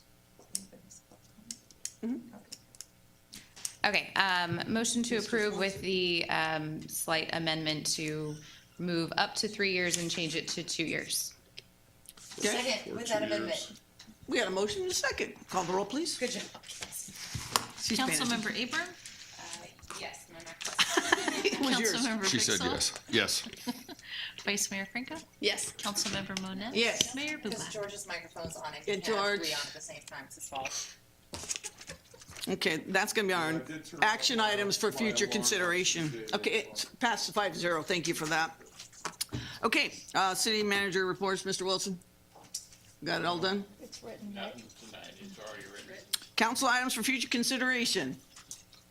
Yes, what do you have? Still want my housing, it doesn't have to be a workshop, it can just be an item. Okay. I want to see what we can do with all of the funds. And tons of housing money. And to kind of push onto that, senior housing, because we're losing it, Mr. Wilson. The governor, January 6th of 2021, stated that he put a 5-year plan together for our seniors, for seniors of all California. And we didn't really get there. We're now moving on to mental health. So we're behind too. So let's focus on our seniors and use our housing for that if we can, please. So if that can be an item in the future. Council members, questions, comments, and announcements. Just a few comments. Congratulations to everyone that was honored at the Police Department Awards ceremony. It's always nice to get to celebrate all the hard work that's happening there. Congratulations to our new officers, Becerra, Macias, and Otis. I'm sorry I wasn't able to be there, but thank you for continuing your career or starting your career here. And we had quite a bit of storms at the beginning of the month that caused a lot of damage. And so thank you to everybody in Public Works and in the fire department. I got to see all the calls that you were working on. So while we got to be at home and weather the storm and safe and dry, thank you for all your staff being out there. I'll ditto that. Thank you. Welcome to our 3 new officers. I attended the CalCog meeting in Monterey this past week. A couple of things that are coming down. California is losing a lot of their gas tax revenues to EVs. Electric vehicles do not pay gas tax, so they are contemplating a new way to get the money for the roads to be repaired. Looks like mostly people are in agreement with more toll roads and vehicle mile travel. So every mile that you travel would be paid in a tax. So if you don't like that, contact your state representatives. And by the way, Turlock is doing really well, comparatively speaking, in repairing their roads. Most municipalities are nowhere near what we're doing. So talk about road doctor. Well, yeah, he's pretty cool. Welcome to our 3 new police officers. It was nice at their academy graduation. Officer Macias actually won the True Grit Award from the academy. We're very proud of that. Good job representing Turlock, and welcome. And I am going to be with the clerk tomorrow and McHenry Mansion. We will be doing ceremonies of marriage for people, so it should be kind of fun. And now we have a closed session. All right. Conference with legal counsel, initiation of litigation, California Government Code 54956.9 DR. Potential cases 1. All right, and we will report out should there be something.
We're back from closed session and there was nothing to report, so good night and we'll see you in 2 weeks.